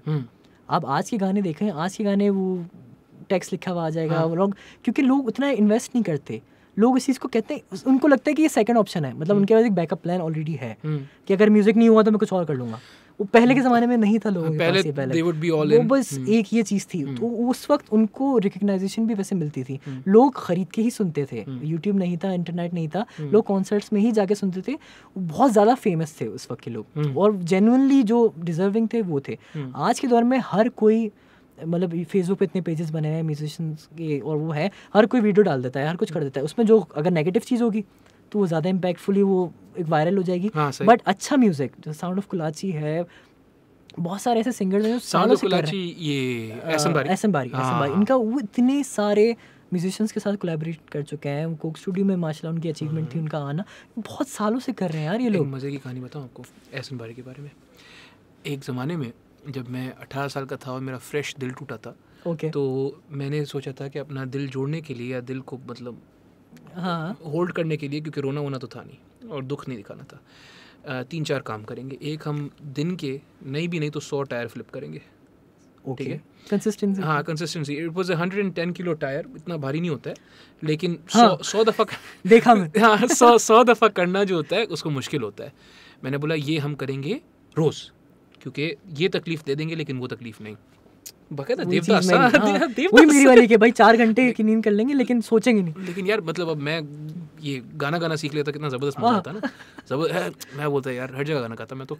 अब बहरहाल तो टायर फ्लिप्स करेंगे, फिर हम चारकोल स्केचिंग सीख लेंगे। ओके, फोटोग्राफी सीख लेंगे। फोटोग्राफी तो हम नहीं सीख सके, लेकिन उस ज़माने में एक बिल्कुल क्लीन शेवन पप्पू हेयर कट वाला एक शख्स था जिसको हमने हायर किया था, जिसको हम कि आप हमारे घर आओ खैर से और हमें सिखाओ। उस शख्स का नाम था एहसन बारी। राइट, ये इतनी पुरानी बात है कि अब जब मिलते हैं ना, तो मैं बाकायदा I consider him a friend, a mentor, a teacher. Right, लेकिन मैं उनसे कुछ सीख के नहीं दिया। सही, आपके इंटरेस्ट यार ऐसी कोई बात नहीं, इतना ज़बरदस्त टीचर था, बट वो आता था, भी तो इंटरेस्ट था। अब उनको नहीं समझ में आती होंगी कि एक बंदा क्यों गर्मी में 100 टायर एक टायर को 100 दफ़ा घुमा रहा है। वो आपके लिए एक मोटिवेशन है, वो है। सेम गोज़ फॉर क्यों मैं अपनी उंगलियां ख़राब करूँ गिटार पे, आपने बोला। हाँ, तो वही तो हमारी जो है ना डिस्कशंस होती थी, तो एहसन भाई मुझे यही बताते थे कि यार देखो, मैंने अपने आप को गिटार खुद सिखाया। मैंने बोला ठीक है एहसन भाई, कैसे सिखाया? बोले यार मैंने अपने आप को एक कमरे में बंद कर दिया, अपने कमरे में। मैंने बोला सही है। बोला मैंने डिसाइड कर लिया कि मैं तब तक नहीं निकलूँगा जब तक गिटार नहीं सीखा हुआ होगा। मैंने बोला फिल्मी अंदाज़, बोला काजी फिल्मी अंदाज़। और जो है फाइनली जब मैं निकला तो, और बीच में वो बताते हैं कि खून वून भी निकलता था उंगलियों से, सारी चीज़ें। और फिर जब निकला तो मतलब गिटार के पक्के थे, और अब तो माशाल्लाह प्रॉपर मतलब पता नहीं क्या क्या बजा लेते हैं। बहुत मतलब बाहर जाके वर्कशॉप्स दे रहे होते हैं, मतलब ऑल अराउंड द वर्ल्ड घूमे हुए, बहुत सीनियर, वो अच्छे सही डायरेक्शन उनको पता है कि अच्छा क्या होनी चाहिए। वही तो जब वही, लेकिन वो मैं कह सकता हूँ कि उनसे ज़्यादा दूसरे लोग फेमस है जहाँ उनको होना चाहिए, वो फिर भी मैं कहता हूँ वहाँ मार्केटिंग नहीं यार, ये तो मार्केटिंग, ये तो हाँ, because he was never good at, मैं उस वक्त भी बोलता था, ही वाज ऑलवेज हाँ नहीं अल्लाह खैर करेगा, अब हो जाएगा इंशाल्लाह। He was always very humble Ehsan भाई, एंड ही वाज जिस बात को आप ऐसे बोलो कि अपने मुंह में या मिट्ठू वाला जो सीन है ना, वो नहीं कर सकते थे, नहीं होता। पता नहीं, और उस ज़माने में गर्मी में वो आते थे वहाँ से, और फिर मैं बोलता था कि ऐसा भाई बातें करते हैं। अच्छा, वो जो थे वो एक फिलोसॉफिकल नोयत के आदमी थे, तो हम बातें करते रहते थे। और वो आखिर में 2-3 दफ़ा तो उन्होंने बोला, आपने नियत कर लिया ना, आप नहीं सीखोगे। मैं ऐसा नहीं, मतलब सीख लूँगा कभी, बातें करते। लेकिन इस बारे में बात करते हैं कि मैं क्यों नहीं सीखूंगा, क्यों नहीं सीख सकते। पर हाँ, that was a fun experience। पहले यार देखो, you must productivize yourself। बिल्कुल। अब मुझे बताओ, are you working on any new music as a hobby? मतलब आपने बोला हाँ, मैं ये नहीं कह सकता कि मैं वर्क कर रहा हूँ, लेकिन हाँ मुझे ये रियलाइज़ हुआ कि गाड़ी चलाते चलाते कुछ मेलोडी आई, फ़ोन रिकॉर्ड कर ली। अब पहले मैं सुनता था, मैं अपने आप को मैंने कभी आर्टिस्ट कंसिडर ही नहीं किया था, मतलब 24 साल की एज तक। सही, मुझे लगता था कि यार मैं बस काम कर रहा हूँ, मुझे बहुत सारे डिफरेंट मेरे शौक हैं, मेरे ये लगता था मुझे। आप एक शौकीन आदमी हैं। हाँ, शौकीन आदमी, हाँ, अच्छे वे। हाँ ऑफ कोर्स, लेकिन तो लेकिन जो है, नहीं मैंने खुद को जो है वो नहीं किया, but that's not a bad thing. हाँ, मैं ये आपको बोल रहा हूँ, सर पे नहीं कुछ नहीं हाँ, आई थिंक जब आप अपने आप को एक कैटेगरी में बंद कर देते हो ना, maybe that's worse, maybe it's better for you to be free. सही, ठीक है ना, और मैं ये नहीं बोल रहा हूँ मतलब आपको पहाड़ पे चढ़ना पड़ा मैसेज डिलीट करने के लिए, मैं तो दूसरे दिन डिलीट कर दिया था, ये मैं नहीं बोल रहा हूँ, ठीक है ना, हर किसी अपने दिमाग में होता है ना, you live in your own mind, but I think it's important for you to be free. I think there's nothing wrong with you pursuing multiple things, क्योंकि ये नाउन की जो ताकत होती है ना बड़ी ख़राब होती है. अच्छा जी, अब मैं आर्टिस्ट हूँ तो मैं जो है फला तरीके से खाना तो खाना पड़ेगा, फला कपड़े तो पहनने पड़ेंगे. आप फिर एक पर्सनालिटी सेलिब्रिटी बन जाते हो. बिल्कुल ऐसे. अच्छा, आर्टिस्ट एक अलग इंसान है, मतलब एक सेलिब्रिटी एक अलग है. हाँ, और फिर सेलिब्रिटी बन जाते हो. हाँ, और फिर आप सेलिब्रिटी, एग्जैक्टली. तो instead if you use verbs, यार देखो, I do sound design, I do it, I'm not a sound design expert, I do sound design, I also do music, I also play the guitar, I'm not a guitarist, I play the guitar. I happen to run a studio. Am I a studio owner? I am a studio owner, लेकिन I happen to own a studio. Okay. Different, right? You're owning it. Verb. तो if you just use verbs, क्योंकि मैं जब शुरू में आया था ना, 3 साल हो गए, मैं जब पाकिस्तान वापस आया था, तो I got into marketing. ठीक है ना, तो उसमें मैंने ये बोला यार देखो, I am now a marketing executive. Oh nice. हाँ, ठीक है ना, डेजिग्नेशन आपकी. जी, काजी मोहम्मद अकबर मार्केटिंग एग्जीक्यूटिव, ठीक है ना. तो उस पर फिर क्या हुआ कि एक किस्म के कपड़े भी पहनने, क्रिस्प वाइट कॉटन शर्ट हो, यूनिफॉर्म. हाँ जी, exactly. That becomes after a while becomes binding, whether it looks good और नॉट, बिकम्स बाइंडिंग. तो वो नहीं होना चाहिए मेरे ख्याल में. तो maybe you need to go back to 24-year-old Amar. And जी बिल्कुल है कि हाँ, मुझे वो चीज़ें जो अब मैं सिर्फ इतना भी कर लूँ ना, जो चीज़ें मैंने पेंडिंग में, तो भी बहुत अच्छा हो जाएगा मेरे लिए. मतलब जो चीज़ें सोची हुई है सिर्फ उनको भी अचीव कर लूँ तो आगे की लाइफ बहुत है. मतलब यही चीज़ें अब मैं उन पर वर्क करना शुरू कर रहा हूँ. उसके लिए मुझे अपने सराउंडिंग से कुछ टॉक्सिसिटी हटानी थी, वो मैंने हटाई. मुझे लगा कि यार अब बहुत हो गया, बहुत हो गया. क्योंकि अब इसके बाद से ना, अब क्या हो रहा था कि अमार जो है ना, अभी इमेज तो वहीं पर है, लेकिन इन रियलिटी नीचे आ चुका है, जो कि नहीं लोगों को पता है. तो अब अगर किसी को फिर से अप्रोच किया, किसी ने काम के लिए कुछ किया, और अगर ये बहुत, मैं नहीं बात करनी चाहिए इंसान को अपने बारे में, लेकिन मैं कह रहा हूँ कि अब इमेज वही है, ठीक है ना, इज्जत वैसी ही सही मिल रहा है, लेकिन मुझे लगता है कि काम की क्वालिटी वगैरह कहीं ना कहीं ऑब्वियसली सेक्रीफाइस करी है. जहाँ मैं दिन के 7-8-10 घंटे 12 घंटे कर सकता था, अब मैं 4-5 घंटे शायद ना कर पा रहा हूँ उसी कह सकते हैं एनर्जी के साथ. तो मुझे लगा कि यार नहीं, ये चीज़ गलत हो रही है, ये चीज़ तो मैं ख़राब नहीं कर सकता. ठीक है, आपने लोगों को ही सबसे पहले रखा, अभी भी लोगों के लिए कर लो. अभी भी अपने आप को एक दिलासा दे रहा हूँ कि यार चलो स्टार्ट तो करो, फिर से करो. तो अब मैंने 1-2 काम आए, मुझे फिर से किए, लेकिन मेरी सेम एनर्जी थी. फ़र्क सिर्फ ये था कि अब वो टॉक्सिसिटी नहीं थी, अब वो चीज़ें मैं सोच नहीं रहा था. मुझे लगा था कि यार थोड़ा रस लग चुका होगा काम में, ये हो चुका होगा काम में, बट जब वो मैं सेम इन्वायरमेंट में आया, उस वर्किंग इन्वायरमेंट में फिर से आया, तो मैं सेम था बिल्कुल जैसा पहले था. माशाल्लाह से. यार देखो, ये जो किताब है ना, जो हमने पढ़नी है अभी इंशाल्लाह, कोर्स की किताब है, शिपिंग क्रिएटिविटी, उसमें वो ये बोलता है आखिर में, ये बहुत सारी फिलोसफी कोट करके आखिर में बोलता है, भाई देखो, आखिर में लुब्बे लुबाब बात का, लुब्बे लुबाब बात का उर्दू दूसरा वर्ड, थैंक यू. लुब्बे लुबाब बात का ये है, chop wood carry water. Okay, काम करो, छोड़ दो बाकी चीज़ें, ठीक है ना. आप हालांकि you are an artist, no you doing art, you not an artist, you doing art. हाँ, तो आप अपना जब काम प्रोड्यूस करते हो, तो उसके आप ज़ाहिर है you are attach to the outcome ना, कि भाई ये कैसे प्रोड्यूस हुआ और लोगों ने कैसे बोला. उस चीज़ से भी अपने आप को डिटैच कर दो. भाई मेरा काम है ये बनाना to the best of my ability. Best of your ability क्या है? 12 घंटे काम करना है ना, 12 घंटे काम करना पड़ेगा, बस करना पड़ेगा. वही तो. अच्छा, हमारे आर्टिस्ट जब अपने आप को आर्टिस्ट लेना शुरू हुए ना, तो फिर एक वर्ड आया कि क्रिएटिव ब्लॉक. यस, ये क्या यार, तुम क्यों कुछ प्रोड्यूस नहीं कर रहे हो? यार क्रिएटिव ब्लॉक लगा हुआ है. फिर मैंने कहा शायद ये मेरे साथ भी हो. फिर मुझे जवाब मिला, कहीं से कोई कोट पढ़ी, कुछ पढ़ा, कहीं पे किस लिखा हुआ था कि यार आर्टिस्ट होना तो सही है, आपका मूड्स आपके होते हैं, आपको कोई चीज़ कभी आई, बट आपको साथ साथ डिसिप्लिन भी आना चाहिए. जी बिल्कुल. मैंने कहा यार ये चीज़ लैक कर रही है आप में. हाँ, शुरू में कंसिस्टेंसी से सिर्फ जो हुआ है ना, वो सिर्फ बाल गिरा और वेट बढ़ा है. पूरे 1 साल 1.5 साल में अगर मैंने कोई कंसिस्टेंसी काम किया माशाल्लाह से, तो लेकिन जो वो है, एक मुझे याद है थ्योरिस्ट थे, उनका ये फरमाना था, उनको बाद में डिस्प्रूव किया, उनका ये फरमाना था बहरहाल कि आर्टिस्टिक इंस्पिरेशन जो होती है ना, वो बस आ जाती है, ठीक है ना, तब तक आर्टिस्ट को बैठे रहना चाहिए. बाद में लोगों ने बोला कि ऐसा नहीं है, you need to develop conventions and do, even if you doing mediocre work, you need to do mediocre work, ताकि जब आर्टिस्टिक इंस्पिरेशन आए ना, आप तैयार हो. एग्जैक्टली. अब जैसे फॉर इंस्टेंस, अगर मैं अपना इक्विपमेंट वगैरह रेडी नहीं रखता हूँ, मैं व्लॉगर हूँ फॉर इंस्टेंस, अब मैं रोज व्लॉगिंग आइडिया है कि टॉपिक की बात करनी है, तो अब जो है पहले इक्विपमेंट निकालो, फिर से याद करो यार एडिटिंग कैसे होती है, ये टाइमलाइन कैसे बनती है, यार फ्रेम रेट कौन से होते हैं, क्या होता है, मतलब समझ नहीं है। तो हाँ, ये कहा जाता है कि आइडिया जो है ना वो एक रिवॉल्व कर रहा होता है, इट्स इन द एयर। अच्छा, मैंने पता नहीं कहीं सुना था, आप शायद कनेक्ट कर सकें, इट्स इन द एयर, ठीक है ना। मैं बैठा हुआ घर पे अपने ब्लैंकेट के अंदर मस्त, मुझे वो आइडिया आया। सही, क्योंकि आपने देखा होगा कि यार आपको एक कोई वीडियो देखी, यार ये वीडियो का कॉन्सेप्ट तो मेरे पास भी था, लेकिन मैंने नहीं बनाया क्योंकि मैं ब्लैंकेट में बैठा हुआ था। वो मेरे पास आइडिया आया, मेरे पास आया, मैंने उसको एग्जीक्यूट नहीं किया, मैंने उसको कहीं राइट डाउन नहीं किया, वो आइडिया मुझसे निकला, वहाब में चला गया। वहाब के पास तैयार बैठा था सिस्टम पे, उसने बोला यार ये अच्छा है, कैमरा बोला हाँ भाई, जो वहाब का स्टाइल है बोलेगा, तो फिर उसके हिसाब से उसने बना दिया। अब मैं बाद में सोच रही हूँ यार ये वहाब वाली वीडियो का आइडिया तो मेरे पास था। नहीं फर्क पड़ता, जिसने एग्जीक्यूट कर दिया ही इज अ विनर। तो वो वाला सीन है। तो अब आपको उस एनवायरनमेंट में अपने आप को रखना पड़ेगा। अब मुझे डिसिप्लिन सीखना पड़ेगा अपने काम को लेकर कि यार हाँ मैं कुछ इतने घंटे वो जिस चीज़ को देना है, इतने घंटे मुझे अपने पैशन को देना है और इतने घंटे अपनी लाइफ को नॉर्मल देना है। तो ही जाके जब मुझे वो आए, मुझे होता है, मतलब मैं मेरे दोस्त थे वो कहते थे कि किसी मेरे जो म्यूजिशियंस फ्रेंड थे वो कहते थे म्यूजिशियन फ्रेंड्स म्यूजिशियन फ्रेंड्स थे। जी बिल्कुल जी बिल्कुल। तो मेरी उर्दू इंग्लिश दोनों खराब।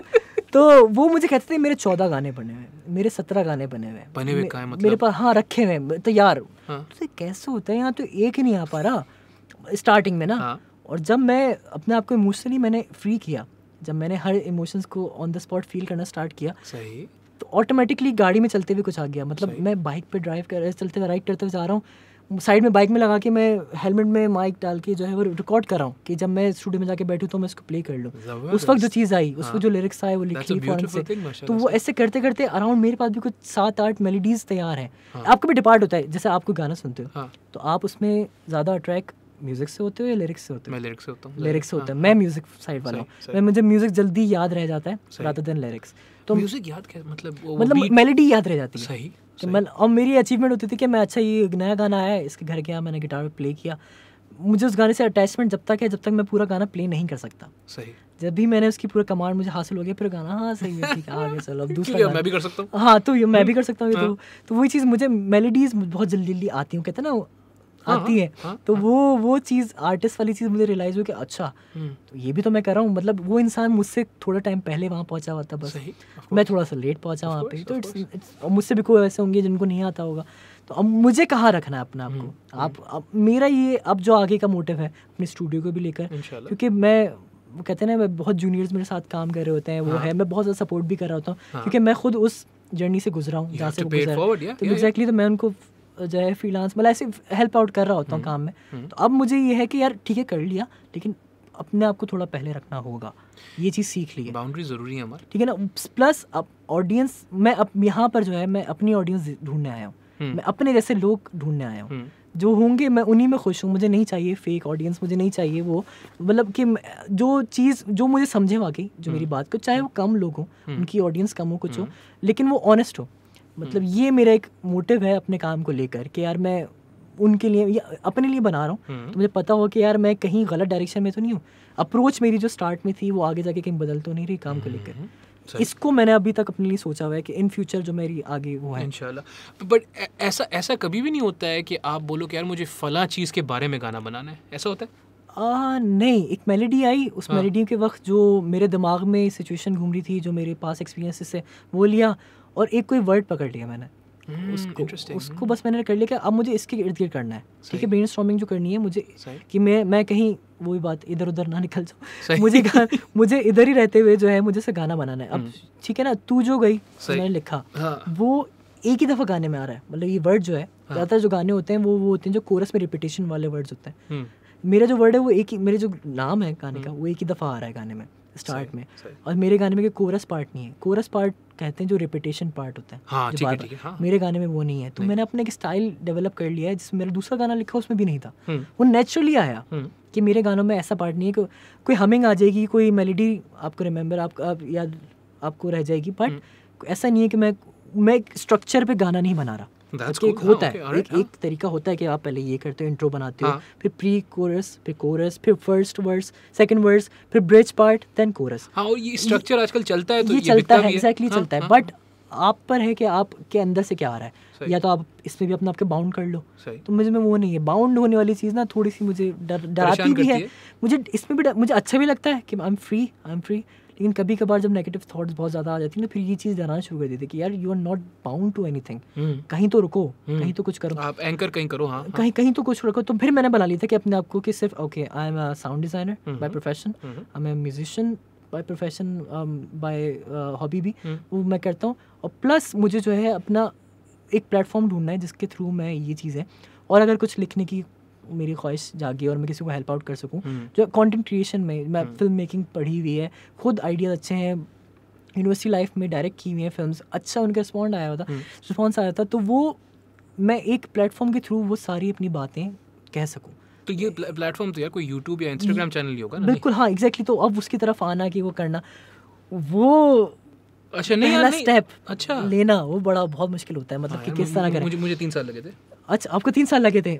आमिर भगत को कहते हैं कि वो 1 साल उनको लगा था पूरा ये अपने चैनल स्टार्ट करके करने में। हाँ, मैं जो था वो मुझसे पूछे, हम लोगों ने एक कोर्स रिकॉर्ड किया है, गिटार कोर्स। हमने कब किया? जुलाई अगस्त में किया है। कब? वो आधा भी रहा हुआ है, उसके बाद मैं आमिर भाई के पास नहीं गया, पता नहीं क्या हुआ, मैं स्लो डाउन हो गया। अच्छा, आपने टीचिंग छोड़ी हुई है क्या इसमें?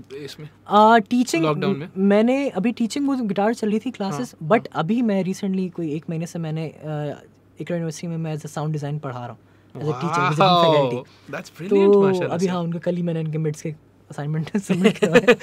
तो वो एक अच्छी थी कि यार आपने एक जगह से पढ़ा, आपने वहाँ पे अपना पैशन भी पढ़ाया, और आपने अब वहाँ पे एज अ टीचर भी पढ़ा रहे। That's a beautiful thing, तो वो बहुत अच्छी एक फीलिंग होती है। छोटी छोटी ख्वाहिशात यार, छोटी छोटी क्या, मैंने जो है राइटिंग और फिलोसफी पढ़ी हुई है ना, तो मेरी एक दोस्त हैं, उनने मुझे जो है वो वहाँ पे एक्सप्रेसिव राइटिंग पढ़ाती हैं या प्रोफेशनल राइटिंग पढ़ाती हैं, सब पढ़ाती हैं। तो उन्होंने मुझे जो है she called me over for a guest lecture. अच्छा, पहले ज़माने में I am very shy in person as well. अब मैंने बोला कि यार गेस्ट लेक्चर क्या, फिर उन्होंने मुझे याद दिलाया, उन्होंने बोला बेटा कहीं कोई आपको नहीं बुला रहा है, घर पे बैठ के देना है आपने जूम पे। मैंने बोला ओह, ये तो कोई मसला ही नहीं है, पीस ऑफ केक। फिर मैंने उनको जो है बताया कि भाई writing and narrative structures and what you should focus on, what you shouldn't, and this and that. It was a very rewarding experience to pass whatever you know forward. बिल्कुल, I think बड़ी beautiful चीज़ होती है। वही ना, जैसे आपने पढ़ा हो वहाँ पढ़ाने वाली फीलिंग वो थी कि यार same classes, same thing, same environment, और आप आज वहाँ खड़े हो, तो आप आज उस पर्सपेक्टिव से देख रहे हो जैसा पहले आप टीचर्स को देख रहे होते थे। बहुत अच्छा आता है, ये एक अच्छे एक्सपीरियंसेस है, मैं कहता हूँ हर किसी को करने चाहिए लाइफ में कहीं ना कहीं। सही बात, कि वो आपको अच्छा मोटिवेशन मिलती है आपको बहुत ज़्यादा, तो आप फिर से आप वो कहते हैं okay I have to do something now, मुझे फिर से कुछ करना है। आप फिर एक रिस्पेक्ट, वो चीज़ भी देखी फर्स्ट टाइम के, ऐसा भी है फर्स्ट टाइम क्यों भाई, सेकंड टाइम। तो पहले वाला तो वो मैंडेटरी कोर्स नहीं था ना, एचईसी की तरफ से नहीं था वो वाला, तो हम तो एक अलग से म्यूजिक क्लास, गिटार क्लास, ये तो सीरियस है, ये तो आपको पढ़ना वरना फेल हो। तो फेल कर सकते हो लोग? हाँ, मैं फेल कर सकता हूँ, मैं फिर कमा भी सकता हूँ उनसे। हाँ, क्या कमा सकते हो? मैं ज़्यादा फेल करूँगा। यार नहीं बोलो, रिकॉर्डिंग तो बंद हो रहे, तो मैं कमाऊंगा। तो मैंने उनको बड़ा अच्छे मजे से ना कि बड़ा अच्छा दोस्त हूँ आपका, लेकिन पेपर के वक्त मैं आपका टीचर हूँ। तो मैं वो करके ना उनको भी तो थोड़ा करूँ, मैं उनको आइडिया दूँ। यार पता है, अभी मैं जो है ना किससे बात कर रहा था, मैं किसी से पॉडकास्ट के हवाले से ही बात कर रहा था। आई वाज लाइक यार आपको आना है या क्या, you know would you like to come? He is like yeah absolutely sir.